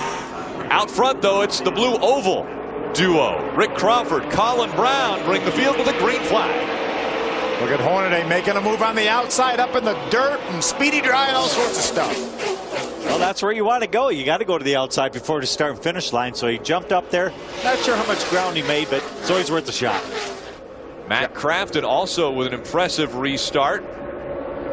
This is where that outside groove and that momentum really pays off, being on the outside coming off turn 4. See, Hornaday got what he gained, 3-4 spots just for 1 and 2 alone. Going to bring Johnny Sauter with him. Johnny Sauter outside running right now in the battle for the 4th position. Hornaday gains 3 spots. Crafton drops back at least 3 spots on that restart. It's a big swing when you're looking at points. Big swing. Todd Bodine rolling through the field now in that Lumber Liquidators number 30. I don't think I took him out of any type of contention. I thought he'd be a lot further back, so that was a great move by them to be a little bit better on the fuel deal. They can go a little longer, and I think he's right. Eventually, we've got to get a long green flag going. You never know when that's going to start. Contact. Little contact Jason there. White. Jason White.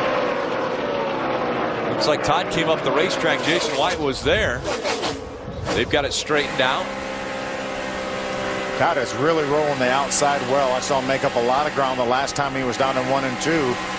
Let's take a look back at the contact between the 30 of Todd Bodine and the 23 of Jason White. There, as you mentioned, coming off turn 4, Todd just came up the racetrack a little bit, made slight contact with that Gunbroker Dodge. Take a look from his Lumber Liquidators on board. Hard in the throttle.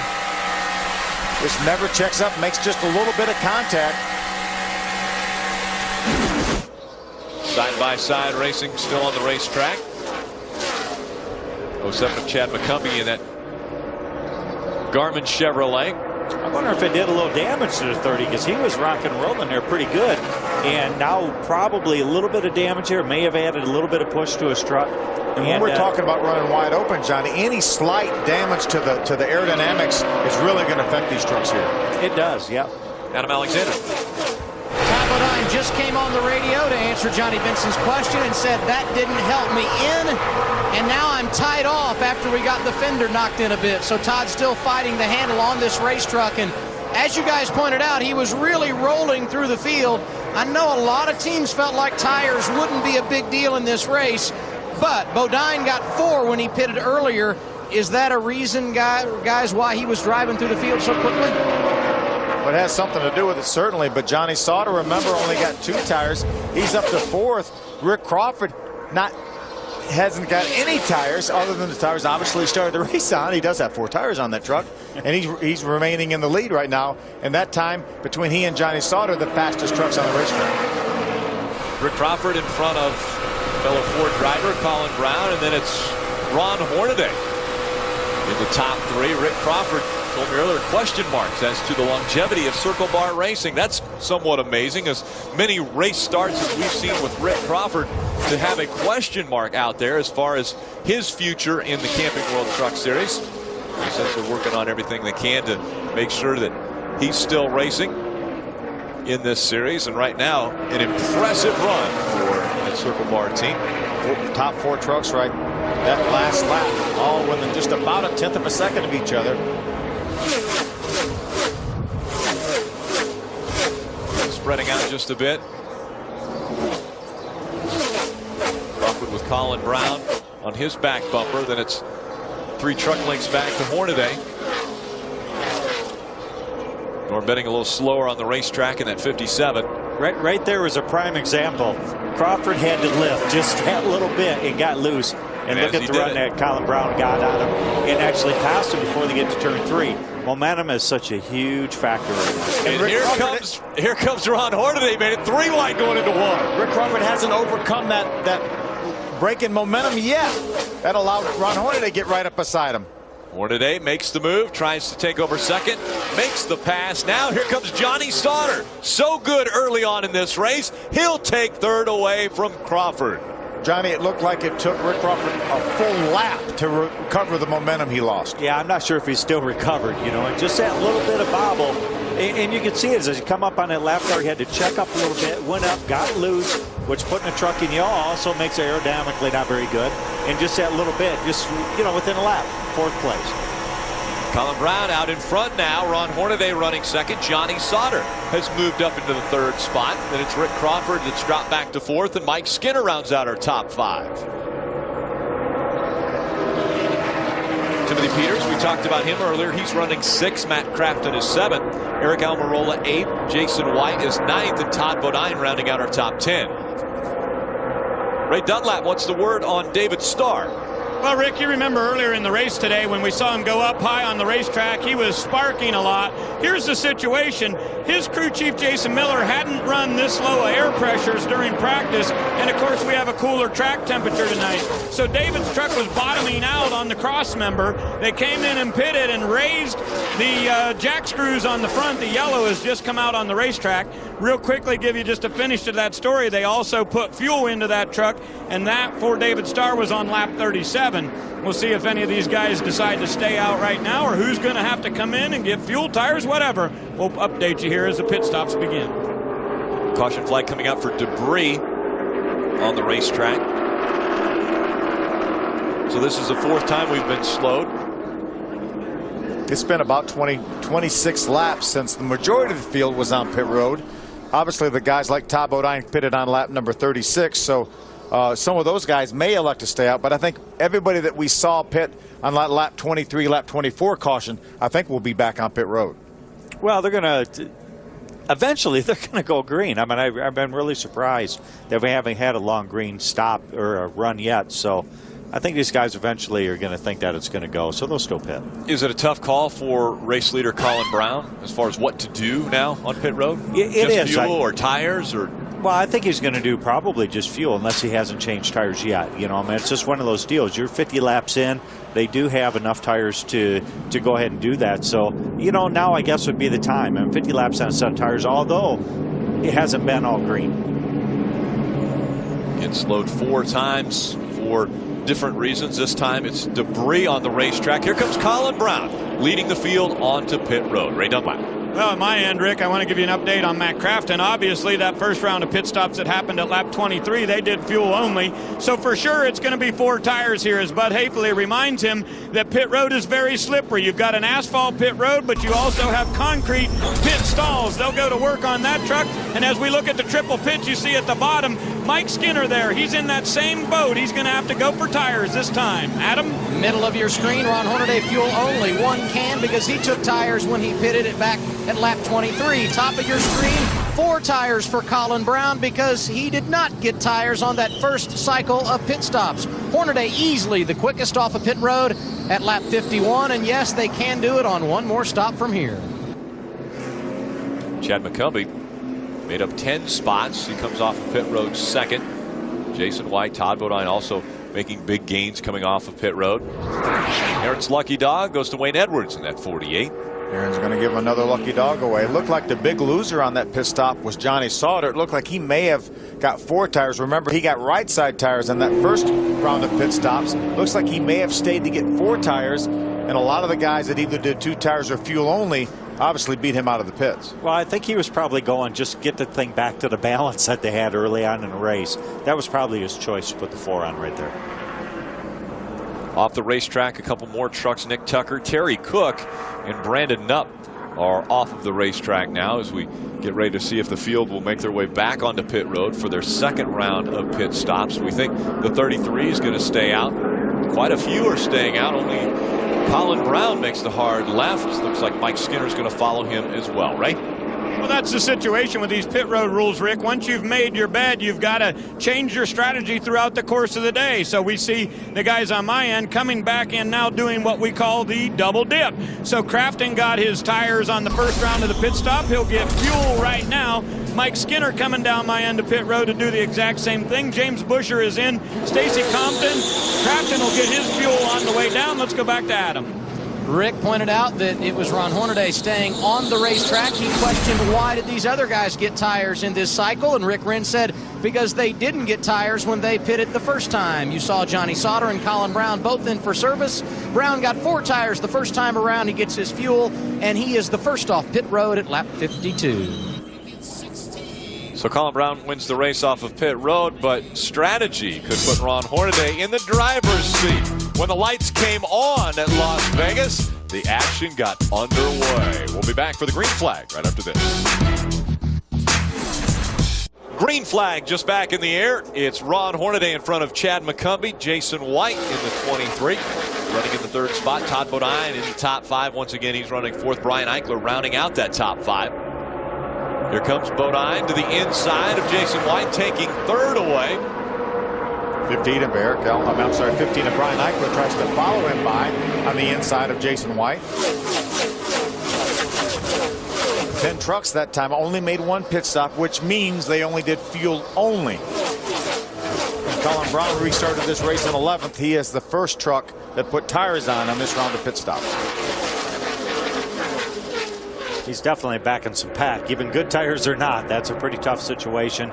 But he'll get through here. I think he'll get through here pretty quick. Just got to hope that he doesn't run into any problems as he's coming through. Mike Skinner hugging that white line down on the bottom of the racetrack at number 5.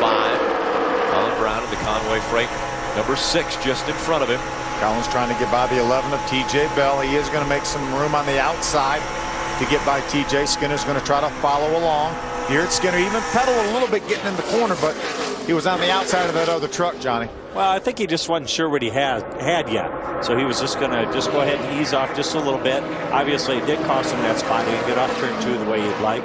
But I think once he gets a little heat building and everything again, he'll be fine. Johnny Sauter trying to get by the 24 of David Starr. Remember, Johnny put tires on. Good battle for second. Chad McCumbee, Todd Bodine side by side.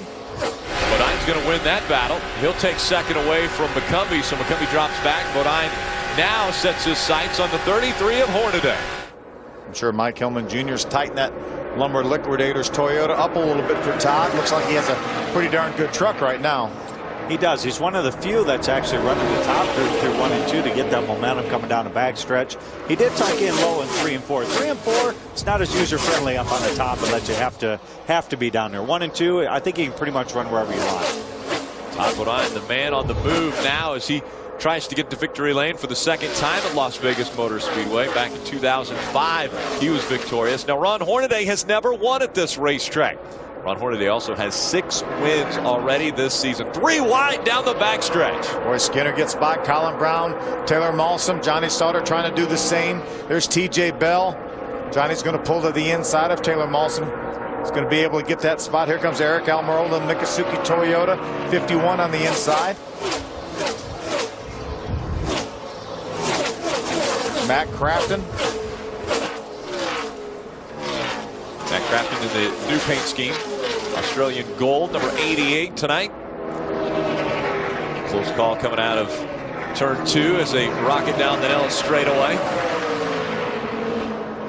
And Eric Almirola in the 51 tonight. TJ Bell just in front of him in that 11. Taylor Malsom in the 81 in front of them. Out in front of the field, it's Hornaday, Bodine, 0.2 of a second back. McCumbee is 3rd, a second behind Hornaday. Jason White, Brian Eichler, your top 5. There's a battle for position. The 88 of Crafton on the inside of the 81 of Taylor Malsom. These guys are still lapping around here very, very quickly. That last lap, Ron Hornaday, Todd Bodine, only about 0.3 of a second off the pole speed set earlier this afternoon. We're drafted. drafting in Vegas. Yeah, and very quickly, I might add. Oh, somebody up against the wall. Very close to the wall. Johnny Sauter was right up into that. Very close. Here comes Bodine. He's got a good run on Ron Hornaday. This is for the lead. Hornaday goes to the bottom of the racetrack. Bodine follows, but a bit higher. About a half a groove up for Todd Bodine. See Todd a little bit quicker that last lap. We'll see about this lap. Look at the run he's got. He could have probably took that run to the bottom of the track. I think he really wants to go to the outside of him. Although Ron is going to protect that groove and move up, knowing that he's going to get that good run up off too. I think Todd knows that on the inside he would be a little bit vulnerable. Obviously the truck's going to be looser down there in the inside. Looks like he's rolling that top so well, but down in 1 and 2, which is where Todd really looks to be good. As you mentioned, Ron moved up that last time. Yeah, I mean, he's struggling a little bit through 3 and 4 on the top, and he really wants to use the top in 1 and 2. But if the truck in front of you is running that groove, doesn't really get the advantage that he needs. Go by Norm Benning in the 57. A little bit higher entry into turn number 1. So he doesn't gain anything right there, but as they come up off the right here is where he's got the draft at his advantage and a little bit of momentum. Not as much as what we thought he was going to get there, but still does help. But you can see that truck get bigger in that windshield. Johnny Sauter trying to get another spot. That's a battle for 6th. The 5 of Mike Skinner. Here's Colin Brown, the 6th truck. He's currently being shown in 8th. Johnny Sauter having to turn a little bit harder to the left so that he stays out of the inside of that 5 of Mike Skinner. Just remember, we saw what we thought was Johnny Sauter right up against the wall. I think he may have touched the wall, and guess what? Todd Bodine took the lead on the outside from Ron Hornaday. There was that momentum once again. Todd Bodine had it, was able to get by that 33. And remember, these two are in the Copart Challenge of Champions. And so Todd Bodine not wanting Ron Hornaday to get those extra points. And he gets in front of Hornaday now. Adam? And you talked a minute ago about Ron Hornaday running 2nd right now in the race, and the fact that he had never won here in Las Vegas, Rick. It's one of 7 racetracks on the current schedule where the driver of the 33 has not gone to victory lane. But entering 2009, he had not won at Nashville or Kentucky. He marked those off his list a couple of months ago. We'll see if he can add a win at Vegas here tonight and take another one off that list of non-visits to victory lane. Rick Wren might look like he's taking a nap, but actually I believe he is writing down some notes there as we see the 33 try to make the move on the inside of that 30. Again, a battle for the lead. Todd's going to have that momentum, though, on the outside, but Hornaday hangs tough on the inside. We thought maybe that Todd Bodine, once he got the lead, may drive away, but Ron Hornaday fighting back. He wants that lead back. Yeah, I thought for sure the 30, once I saw what he did, he'd go right back. But he's coming back on the inside of Ron. At least they're putting a good race on for the fans. Good TV time, great race from these two, and we're going to see who comes out at the end of this one. I think the 33 will win off too. I think Todd Bodine has been watching a little Kevin Harvick video from a week ago. How to race against the 33. Well, Ron Hornaday says, let me back out front. Hornaday in front of the field. It was Johnny Sauter who's led the most laps at 22. Hornaday trying to chop away at that. 13 laps led for the 33. Barrett-Jackson returns to speed live from Sin City. Everything from classic muscle to exotic European sports cars will be auctioned. Barrett-Jackson live from Mandalay Bay, Las Vegas. The bidding begins October 8th, only on Speed. Take a look at our quality in race summary as we've passed the halfway point. Ron Hornaday in front. 7 different drivers have led. 9 lead changes. Our average speed over 110 miles an hour. 4 cautions have slowed us down. 18 laps under caution. And 9 trucks are currently out of the race. Up front, we have a lot of experience and a lot of wins. The top 2 positions right now account for 62 wins in the Camping World Truck Series. Wow, that is incredible. There's Johnny Sauter going for 3rd. I'll tell you, these guys up front, Hornaday and Bodine, better keep an eye in their mirror because Johnny Sauter is continuously the fastest truck on the racetrack. He just took over 3rd from Jason White, and he's on the move. The opposite end of that statistic I gave you as far as the wins for 1 and 2, positions 3 through 6 have never been to victory lane. That includes Johnny Sauter.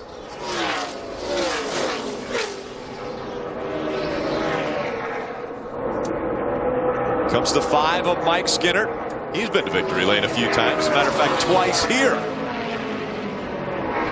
Brian Eichler in the 15 truck. We'll try to battle that 5 truck of Mike Skinner. I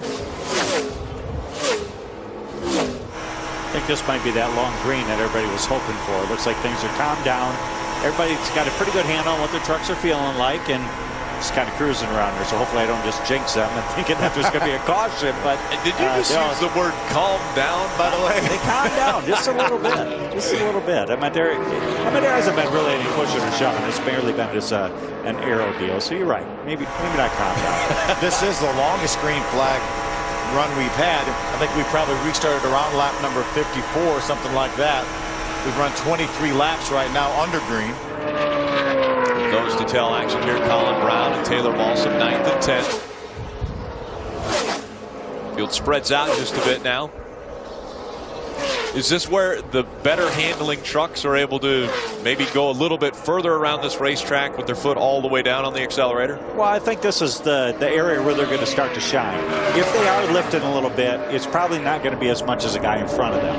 So as a better truck goes through that, you know, it's going to happen. As you see Tyler Molson being able to get underneath Colin Brown, that's a prime example. He's not off the gas as much. But there is guys that are off the gas a little bit more than what we originally expected. So just it's just very hard to, you know, recoup being able to just keep the momentum up. Ray Dunlap. Just want to give you a little update on the number 15. He's a little bit tied off, running in 8th position right now. Of course, that's Brian Eichler, and he just celebrated his 24th birthday a week ago, so he's having a good time out here in Las Vegas. But they've got new sponsorship on that truck tonight, and I'm going to try to pronounce this right. Maybe you can help me, Phil. It's actinic keratosis, is that right? That's exactly right. Actinic keratosis, right? All right, so that's a potential early warning sign of skin cancer, and the Graceway Pharmaceutical people are coming on board there to try to make awareness for everybody. And as much as we've been in the sun this week, we better watch out. Adam? I wouldn't try to say it again, Ray. Just a couple of spots in front of him, running in the 3rd position, Johnny Sauter. The guys upstairs have talked about how strong he is in the race. He's been great lately, 4 consecutive top 5s. But perhaps most impressive about Sauter, he's got 3 starts here, 2 in Nationwide, 1 in the Sprint Cup Series, but all of those coming before they reconfigured this racetrack prior to the 2006 season. I don't think it's beginner's luck. This team is on a roll, and their impressive run is continuing here tonight. He was over 4 seconds behind just a few moments ago. Now he's 2.5 seconds behind. Great battle right there. There's Ron Hornaday, Todd Bodine getting by the lap truck of Max Pappas. That's Mikey Kyle, the 29 truck. Here comes Johnny Sauter, that 13 truck.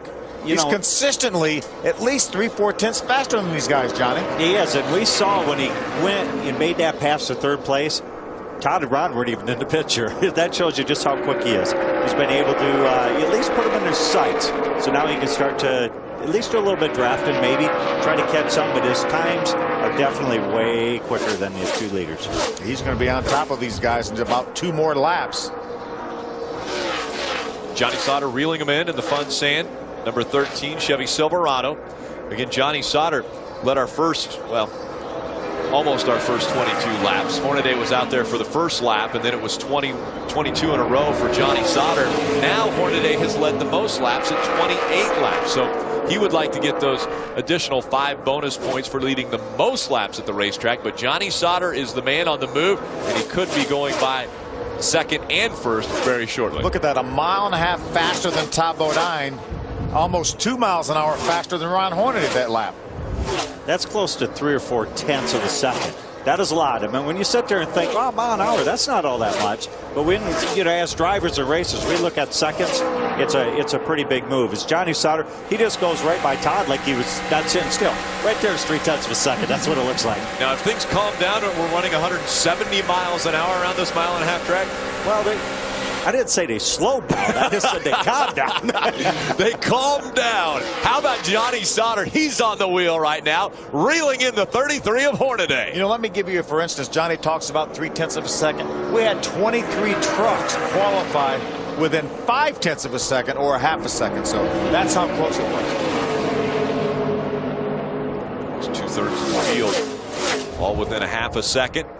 Hornaday making his way by Norm Benning. That allows the 13 to even close the gap more on that 33. All over the back bumper. Here comes Johnny Sauter. Look at that run. He gets up off of turn number 2. His truck is just handling really good. He can hold it down on the line. It looks like he can run just a little bit higher, but it's not really killing his momentum. And I think that's pretty much the key why he's running so good. And remember, both of these trucks have the same engine builder. Pro Motors builds the engines for both these 2 trucks. So you would think that under the hood, the power is very similar. And bodies, I think the bodies are very similar. I don't know if exactly that's what they do, but the trucks are horsepower-wise pretty similar.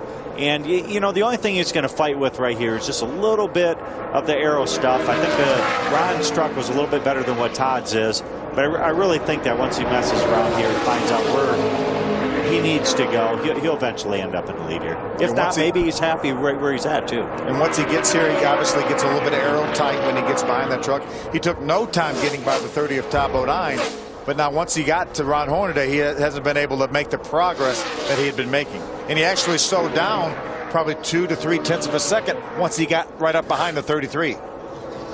Big run coming off of turn number 2, but Johnny Sauter has had troubles getting by that 33. We'll see if he can make the pass when we come back to Vegas. See it all on This Week in NASCAR, Monday at 8 p.m. Eastern on Speed.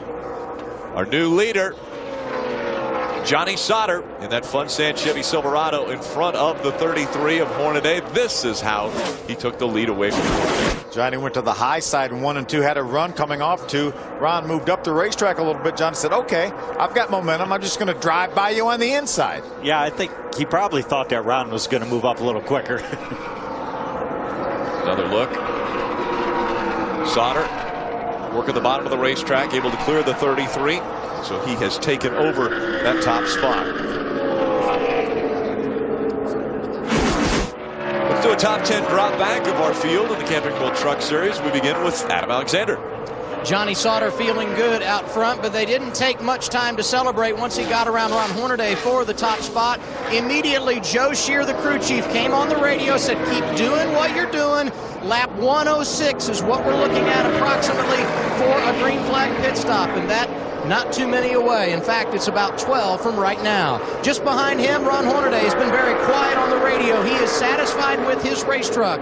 We talked about the fact that he's never won at Las Vegas, but we shouldn't be shocked that he's running in the top 5. In 8 starts at this facility, 5 times he has finished in the top 5.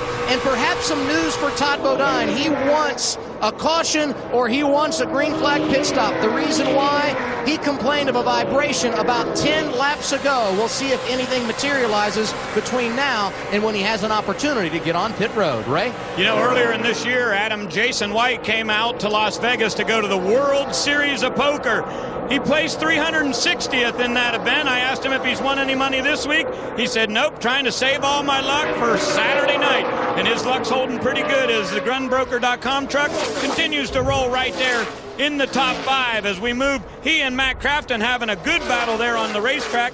Crafton saying he's saving his stuff a little bit for later on. He knows we've got one more pit stop coming to make a little bit of an adjustment. Now for Mike Skinner, he came into this race 29 points behind the 88, so he knows that he needs to get ahead of Crafton to gain some points, but Skinner's truck is getting loose and looser through the run, so they'll make an air pressure adjustment and also a track bar change on this next round of pit stops.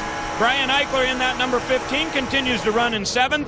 And remember, guys, he had earlier damage in this race tonight. They made nice patch-ups on that, and his crew chief, Doug George, has made some good adjustments to get Eichler back in the top 10. Adam? And much like Eichler, the driver running right behind him, Taylor Malsom, has had plenty of highs and lows in this his rookie campaign in the Camping World Truck Series.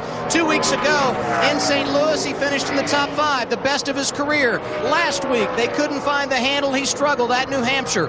And early tonight, he spun out the race truck. But one thing he has learned is always to battle back. Malsom has done that very nicely, and here he is back inside the top 10 with less than 50 to go. Ray? And Adam, it was just 2 or 3 laps ago when Taylor went by the 07 of Chad McCumbee. Of course, he has Garmin and a GPS store on for sponsorship tonight. I asked him in the garage earlier today if he knows what he's doing next year. He said, Ray, I don't know what I'm doing tomorrow. So Chad McCumbee having a great night being in the top 10 here at Las Vegas. Let's round out the top 10 with Adam and Timothy Peters. And you have got to admire the consistency of Peters and his crew chief Chad Kendrick since they made the move to Red Horse Racing. Prior to last week at New Hampshire, this team had rattled off 5 consecutive top 10 finishes. Their confidence over the top, but they struggled in qualifying earlier today. 24th is where they started this race. They did a nice job utilizing pit strategy in the early going, and here they are in position to make a play on another top 10 as we close in on the finish at Las Vegas. Rick? Great job, guys. Thank you very much for getting us through the top 10. Out front, Johnny Sauter has a half-second lead over Ron Hornaday. Todd Bodine running in the 3rd spot. Crafton 4th, and Jason White, your top 5. Welcome back to the Las Vegas 350. Las Vegas Motor Speedway. It is Johnny Sauter with almost a 2-second lead over Ron Hornaday. He continues to impress at this 1.5-mile racetrack, looking for his first win in the Camping World Truck Series. Remember, we're getting inside just pit stops anytime now. Last week in Loudon, Johnny Sauter had one of the best, if not the best, race trucks there and ran out of fuel. Fought back to a 5th place finish, but was hoping for a whole lot more. I'm pretty sure they're not going to run out of fuel today. But, you know, you're going to make sure you come in a lap early or something like that. Make sure that doesn't happen again, because that's a big, big blow for sure. Another huge run for the 30 of Todd Bodine, Adam Alexander. It has been a good run for Todd Bodine, and Johnny Sauter enjoying a nice run as well. And just to add on what the fellows just mentioned as far as fuel mileage, the 2 teams have been communicating at ThorSport. I'm talking about the 13 of Johnny Sauter and the 88 of Matt Crafton. Johnny Sauter came on the radio and said, when's the 88 pitting? And they said lap 112. He said, when are we pitting? They said lap 110. No doubt they want insurance with a race truck as good as what Sauter has tonight. And the good news is that's going to get these guys in their window to have enough fuel to get to the end. I'm sure we'll see everybody come down, make green flag pit stops, put fuel in it, and then if the caution comes out, then we may see some strategy. Then we may see some guys come in, put 2 tires on, or 4 tires, or maybe even stay out. I think right now all you're going to do is see fuel. They do not want to put tires on. These tires look like they're running good. The speeds are excellent. I mean, real fast, not falling off that much. So give me just fuel only for sure. Johnny Sauter on the racetrack has a 3.2-second lead over Ron Hornaday. He continues to dig around this track. Todd Bodine trying to make a pass. Going by that 14. We saw Crawford was running so well earlier in this race. Now he is a lap down, running 14th. Taylor Balsam still trying to hang on to a top 10 finish. He's on pit road now. Lap 51, he got fuel only. It will be fuel here as well under green. The stop from Alsam comes at lap 109. They will not have to stop again. They wipe off the grill. They are filling it up with fuel, making sure all the fenders are where they need to be. A pull-off off the windshield for this Rookie of the Year contender, and he will pull away, the first to come down in this green flag cycle. Well, here we are completing 110 laps. Johnny Sauter still on the racetrack. Mikey Kyle. Grease Lightning Chevrolet, owned by Brad Keselowski. On pit road, they're topping it off with fuel, and back out onto the racetrack he will go. It's just a matter of time. When will Johnny Sauter be on pit road? You see the race off with Chad McCumbee to the outside of Mikey Kyle. And we're hearing that NASCAR is going to tag the 07 too fast entering pit road. So he will have to come all the way back down on pit road. Here comes your race leader, Johnny Sauter, onto pit road. And this is exactly what they planned, Rick. Lap 110. They had early talked about 106 after conferring with their teammate, Matt Crafton, and his crew chief, Bud Haefele. They felt like 110 was the number. They have made few adjustments for Johnny Sauter all night long. Joe Shear, the crew chief, said, we're going to put 2 cans in. Make sure you hit your marks. And the crew goes to work. They're going to pull a tear off. They are going to wipe the grill. And now the second can of fuel is going in. TJ Bell and Colin Brown also coming down pit road. Right side of your screen, Rick Crawford getting fuel as well. These stops at lap 111 now. Colin mentioned, came by. He will pull into his pit stall at lap 111. He's been running in the top 10 throughout the night. A solid effort for this bunch who's trying for yet another top 10 finish. They've already find themselves in the top 5 in points. And now point leader Ron Hornaday on pit road. His stop coming at lap 112. Ron Hornaday feels good about the race truck. No adjustments, 2 cans of fuel, and they, like so many others, will pull a tear off the windshield and make sure the grill is clean, Ray. Matt Crafton was in here on lap 112, and they only went 1 can and a quarter. Bud Haefele saying 10 gallons ought to be enough to get us where we need to go. He is headed back to the racetrack, and we see if there's anybody else that hasn't pitted yet in this round. We'll get you updated. Right now, all these guys that have made their pit stops are very, very vulnerable. If the caution flag were to come out, Todd Bodine has not pitted yet. That's Todd's lumber liquidator on board right there. Stays on the racetrack once again. Colin Brown, the six truck on pit road for the second time. Adam? And we've heard nothing on the radio as far as why the 6 is coming back down pit road. So let's watch and see what they do. And perhaps they just didn't get the fuel in because they come back down pit road here and put fuel in once again. They made a chassis adjustment. Unless we didn't see the pictures when they came down the first time, they may very well have put tires on as well. We'll follow up, Ray. James Busher pitted at lap 115. They pulled a tear off the windshield and about 1.5 inches of tape off of the front of the nose. They put fuel in it only for the number 10. 4 trucks right now have not made pit stops. Todd Bodine, the 30, Timothy Peters, the 17, the 51 of Eric Almirola, and the 16 of Brian Scott. And those right now are the only 4 trucks on the lead lap. Here comes Todd Bodine. Todd Bodine slows. He makes his way on to pit road. He wants to make sure not to speed on pit road. So your race leader on pit road now. Adam. And the big advantage for Todd Bodine here, Rick, the fact that they come down this late with this few laps remaining, they only will need 1 can of fuel. That means not much time on pit road. Johnny Sauter, who's leading this race, took 2 cans. We'll see how the difference cycles out. Bodine last came down pit road at lap 51. That was fuel only under caution. They wiped the grill. The can of fuel is going in. He will pull away. Right side of your screen, you see Brian Scott also on pit road. Service complete for the 30. And we can confirm the reason Colin Brown came down twice. It was tires the first time under green, fuel the second time around. Timothy Peters still in front of the field. I think a big question mark has to go out for the 33 and what they did on pit road. When he came down pit road, they only put 1 can of fuel in this truck. You know, they were trying to maybe get some track position, get out in front of the 13 truck of Johnny Sauter. It has not worked. The gap is about the same when they came by just now. Watch. They felt like, remember, these cans hold about 12 gallons. The whole fuel cell only holds about 18 gallons. Brady, what's going down there on pit road? 51 of Eric Almirola had the lead there. He came in. Richie Waters said, don't leave till I tell you. They raised the track bar 1.5 rounds, put fuel in that thing, and he went all the way to lap 117. Adam Alexander. And we've talked so many times throughout this night what a nice job this 17 bunch has done of managing strategy despite the fact that they started back in the 24th position. Well, they stayed out as long as they could, hoping for a caution. It worked out for them a few weeks ago. It hasn't here tonight, so they're going to have to pit under green. They will likely finish in the top 10, but that cycle did not work out as far as getting the caution. So they come down under green, get their service. Timothy Peters pulls away, put Johnny Sauter back on the point. So as everybody cycles through green flag pit stops, Johnny Sauter back out on the racetrack, your race leader, and into the wall is the 16 of Brian Scott. A lot of damage to the right side of that truck, and the caution has come out once again. It is the 5th caution of the night. Now, this is when the strategy is going to come into play. Everybody has enough fuel to get to the end. Are we going to come in and put 4 tires on, Johnny, 2 tires, or maybe stay out?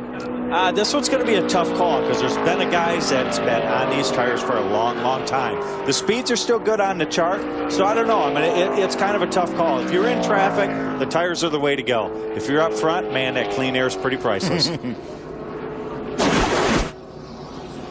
There's Brian Scott. I don't know if he maybe cut something down. He was up high.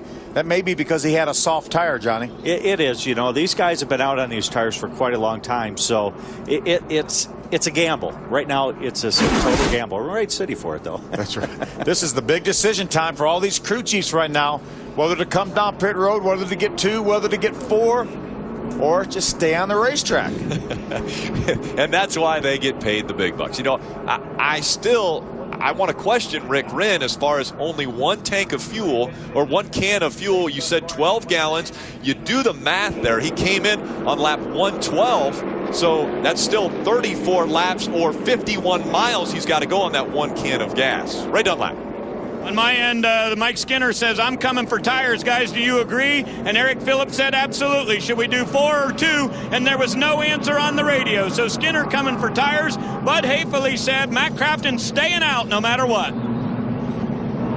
His teammate Johnny Sauter will pit and get right side tires only. It will be 4 tires for Ron Hornaday. Here you see Johnny Sauter. You saw Hornaday just a moment ago. Track position is key. That's why Sauter goes right sides only, and he will get off the pit lane in front of Hornaday.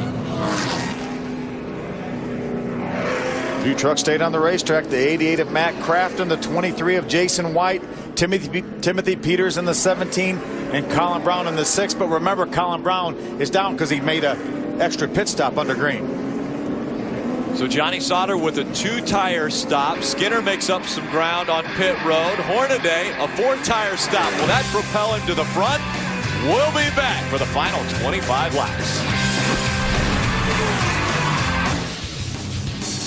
Under caution for the 5th time, it was Brian Scott that got up toward the wall, and it looked like he knew something was going on with that truck. He definitely knew there was something going on because as he went down into that corner, I think it started to drop. He just turned it right to make sure he didn't hit it real hard. If he'd have turned down on the bottom of the track, it'd have been a lot harder hit than what it was. Let's get another view out of the onboard camera right here. You see him. That's Ron Hornaday's Copart on board. As you mentioned, it looked like he was high, Rick, and then he felt like something happened, so he just drove the truck straight instead of making hard contact. When you try to drive the truck to the bottom and then something happens, that thing turns hard right, you make considerable contact. Something breaks, the right front tire blows. Obviously, issues. Right now, only 10 trucks on the lead lap. Rick Crawford, 11th, 1 lap down. His teammate, James Busher, 12th, 1 lap down. TJ Bell, Brian Scott, and Ryan Sieg, all 1 lap down. They're in your top 15. Remember the top 3 trucks, Matt Crafton, Jason White, and Timothy Peters. No tires on this round of pit stops here. The field 2x2. When they come back to the start-finish line, it will be 23 laps of racing remaining. Las Vegas Motor Speedway. Pace car takes the hard left. Randy Kaiser back on pit road with that Lamborghini. On the outside, Crafton leading the field back to the green flag. Can he get victory number 2 of his career? We're about to find out. Goodyear brought a great tire here. It's pretty hard, pretty durable. Doesn't lose a great deal of speed. See how quickly these guys with tires maybe can get through some of this traffic. That's going to be the biggest key, is to get them all single file to where they can go out and do something. Looks like a couple guys are going to be quicker, but they can't go anywhere right now. 3 wide going into turn 3. Rick Crawford makes the move on the inside. Crawford trying to get a lap back. Again, he's 1 lap down, but fighting for either the Aaron's Lucky Dog or to get back in front of this field. Johnny Sauter goes to the outside of Timothy Peters. That is a battle for the 3rd spot. Here comes Jason White all over the back bumper of that 88 of Crafton. Johnny Sauter goes to the high side. He takes 3rd away from Timothy Peters. Here comes Sauter once again. Sauter's got a good run. He's got to take advantage of this right now. He needs to get up front and get in that clean air before Todd into 33. On 4 tires, possibly could give him a run for his money, so he needs to go get this done pretty quick. What an impressive run by Jason White in that Gunbrokers Dodge. Has been good in the entire time. Practice, had a good qualifying effort, been running up front. Good pit strategy here. Right now running 2nd to Matt Crafton. We've seen him up front mostly, a lot of times during the year where pit strategy may have not have been a bonus for him. I think today it's going to probably work out okay if he can keep the handle on his truck right now. What's the word down there, Ray? I just want to let you know the Gunbroker team, of course, names all their chassis, different trucks, by different gun slogans. And normally when Jason is having a really good run, he drives a truck they call Bullet. That has been their #1 favorite, and we've got a spinner coming off of turn number 4. The 73 hops through the grass, but I think we could stay under green here. He gets back to the racetrack and slow spin. He goes. Nobody else on the front stretch right now, so I think we'll stay under green, guys. But real quickly, to add to that, the thing about Jason White's truck tonight, not Bullet, the one they usually have so many good runs in. This is called 50 caliber. And as Sauter goes by, Jason White will give up second place. Adam? And Todd Bodine not exactly pedaling through the field like you would have expected after that restart. He got 4 tires when he pitted, but Ray just came on the radio and said, way too tight. That's not good on a short run. 19 laps to go, and Bodine not going to the front like we thought. Hey, guys, the top 3 trucks right now, Matt Crafton, Johnny Sauter, Jason White, all just ran their fastest lap of the entire race. That's qualified speed right there. I mean, that's faster than the pole. Faster than the pole they ran there. And that's something that we've seen at this track. Late in the night, tires, cool weather, if we can think of 80, 90 degrees of cool weather. But definitely cooler track temperatures anyway. You know, that's pretty common to see pretty quick speeds at the end of this race. Again, Ron Hornaday on pit road. He changed 4 tires. Will it work for him? Battle for the lead. It's Thor Sport running 1 and 2 on the racetrack. Crafton right in front of that strong truck driven by Johnny Sauter. Remember, Johnny Sauter got 2 tires on this last caution flag. Matt Crafton elected to stay on the racetrack. Johnny's chased him down, moves to the outside. Around the outside he goes. He takes the lead back. Sauter back in front here going down the Nellis straightaway. 17 laps to go right now. Johnny Sauter looking for victory #1 in the Camping World Truck Series. I think there was only 3 or 4 laps to go. He would have stayed there. But I think with 17 to go, he's going to have to go. You think he would have stayed there? I wouldn't have. I'm just saying. You know Johnny Sauter, too. Yeah, I do. Timothy Peters again staying out on the racetrack at least for the second round of pit stops. When they came back down for tires, he stayed out. Didn't think they needed him. So he is now working on trying to stay in the top 5. He's got Todd Bodine all over his back bumper now. Well, I don't know that it's a situation that he didn't think he needed him. If their strategy was best played of not getting him, he would love to have 4 tires. Any driver anytime is going to want fresh tires. Well, I think this is a good move for them to stay out. I do, too. Because there's not a whole lot of time. We see some of the other guys staying up front. Yeah, he may lose a position or 2, but he's 4 or 5 ahead of where he would have been had he pitted.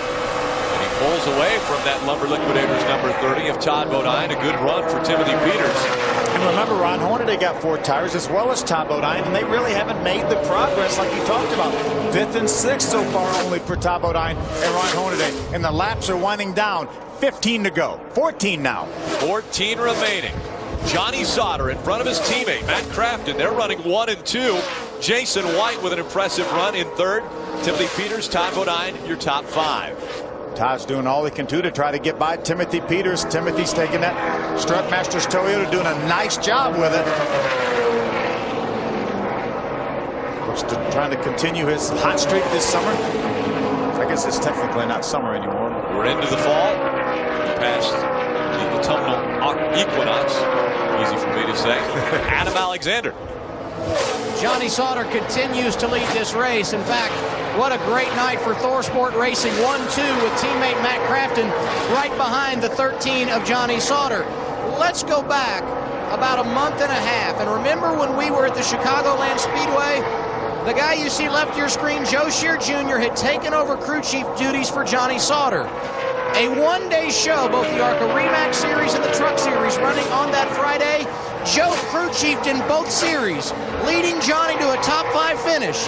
They haven't been out of the top 5 since. This team feels momentum. They have really gotten in the game as far as setup on their trucks. And tonight they're going to try and do the one thing they haven't done in the last 5 weeks, and that's celebrate the night in Victory Lane. I know the last thing he wants right now is a caution flag. He's got a little bit over a 1-second lead over his teammate Matt Crafton. We saw Todd Bodine make the pass on Timothy Peters, so he took that 4th spot away from Peters.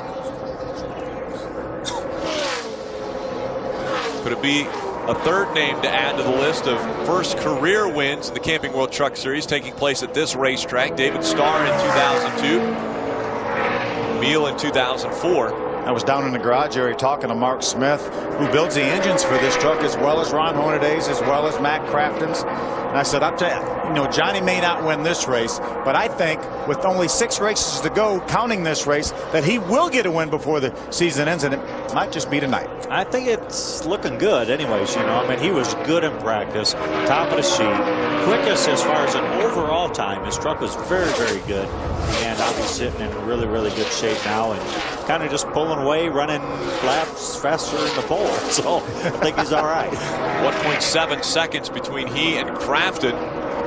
Very tight racing here just a bit back. Taylor Balsam in the 81. Colin Brown in that 6. Taylor Balsam still on the lead lap. He's running 10. There's Ryan Sieg. I tell you, that young man continues to impress. Always battling around the top 15 right now, running in the 14th spot, 1 lap down. Again, only 10 trucks on the lead lap. As we're inside of 9 laps to go. We'll be looking at 8 to go when Sauter crosses the start-finish line. The odds makers here in Las Vegas said 12-1 that Johnny Sauter would go to victory lane.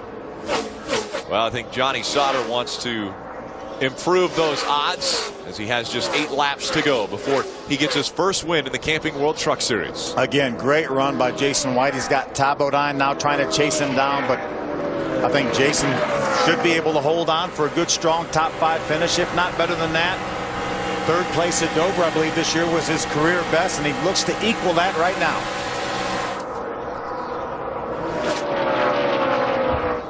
That's a good solid run for him. Todd's not even really gaining anything on him. He's probably gaining really slow.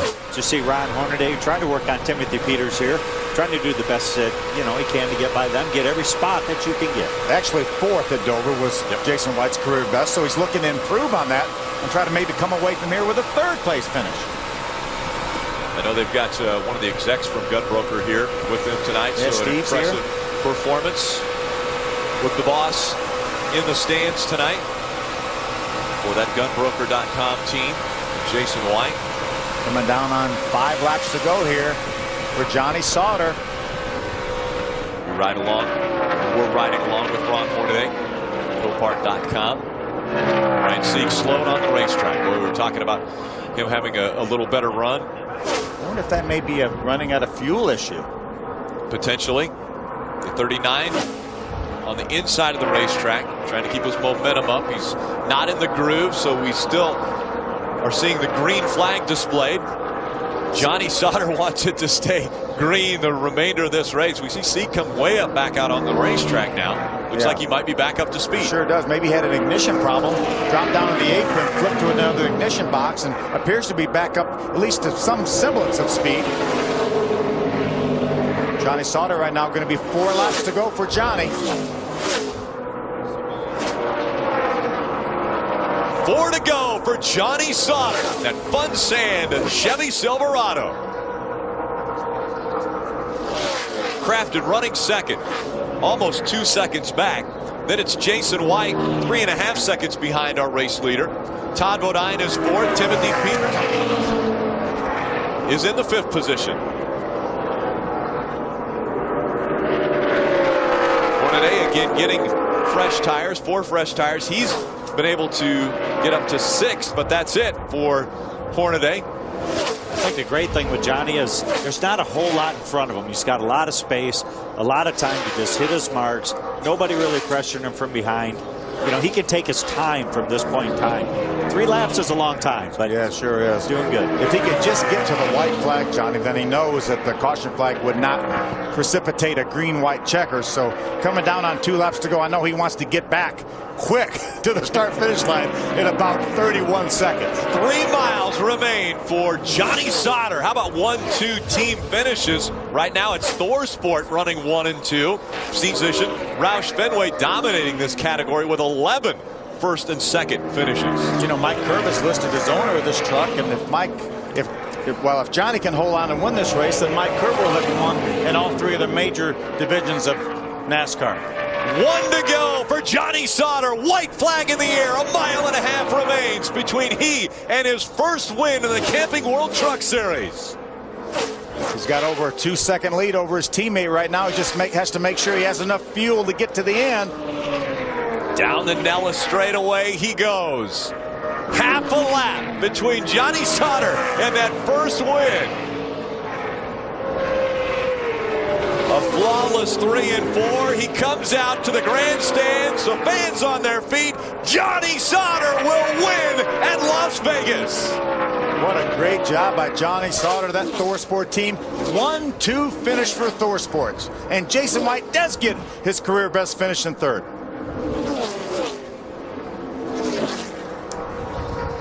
Impressive run for ThorSport. Johnny Sauter claiming his first ever win in his 31st start in the Camping World Truck Series. How about that? I'll tell you, this team, from the time Joe Shear Jr. came aboard, has been on fire. Looked awfully good last week, ran out of fuel, took a potential win maybe out from under them, but they got her tonight. Let's hear from that winning crew chief. He's with Adam Alexander. It's going to be a while before we can get the smile off of the face of crew chief Joe Shear Jr. And you can only imagine the emotion in Johnny Sauter's voice when he crossed the start-finish line and celebrated victory. How nice is this for you, taking over? For putting me in this spot, and it's just awesome. Joe Shear Jr. set to go celebrate with his driver. It's been quite a run, and tonight they got the finish they've been waiting for. And an impressive run for ThorSport. ThorSport, that's their 3rd win in the Camping World Truck Series. Terry Cook got them a win, Matt Crafton a year ago, and now Johnny Sauter heads to victory lane. We'll hear from him next. Johnny Sauter smiles on his face, the victor in the Las Vegas 350. Let's hear from him. He's with Adam Alexander. And Johnny Sauter has not had the opportunity to do this in a while. Climb out a vehicle and celebrate a win in one of NASCAR's top 3 series, and he goes to the first place, the crew, to help congratulate and celebrate this win. Joe Shear Jr., a little bit of a hug to crew chief. It has been a while, rather, before you have had an opportunity to celebrate victory, so how special is it to be back, Johnny? Unbelievable, man. First and foremost, I want to thank the good Lord. I've been praying hard a lot lately to try and get back into victory lane. This is a big deal for me. Can't say enough about Joe Shear, all these guys. Duke, Rhonda Thorson, thank you so much for this opportunity. Last year, this time, I was doing starting parks in the Nationwide Series. So to get this opportunity to race full-time, Fun Sand, Curb Records, Chevrolet, Goodyear tires were phenomenal. This truck was unbelievable. Thank all these fans. Unbelievable. This place is awesome. This is unbelievable, man. I can't believe it. When you announced in the offseason you were coming to the Truck Series full-time, I think the expectations were really high because of all of your experience. The first part of this season, a little rocky. Talk about the turnaround and how good it feels to be so competitive week in and week out. Well, I'll tell you what, this last 2 months has just been unbelievable, man. I felt like we had the truck to beat last week and ran out of fuel, our mistake. And I can't believe we won this race.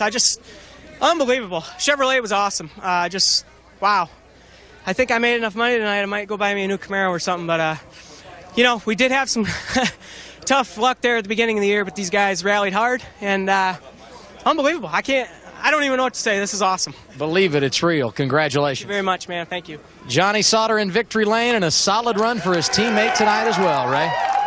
Adam, I'm not sure if you were counting, but that was 9 unbelievables for Johnny Sauter. And how unbelievable is it for a 1-2 finish for you guys? I mean, it's awesome. I thank ThorSport, and they brought 2 awesome trucks to the racetrack.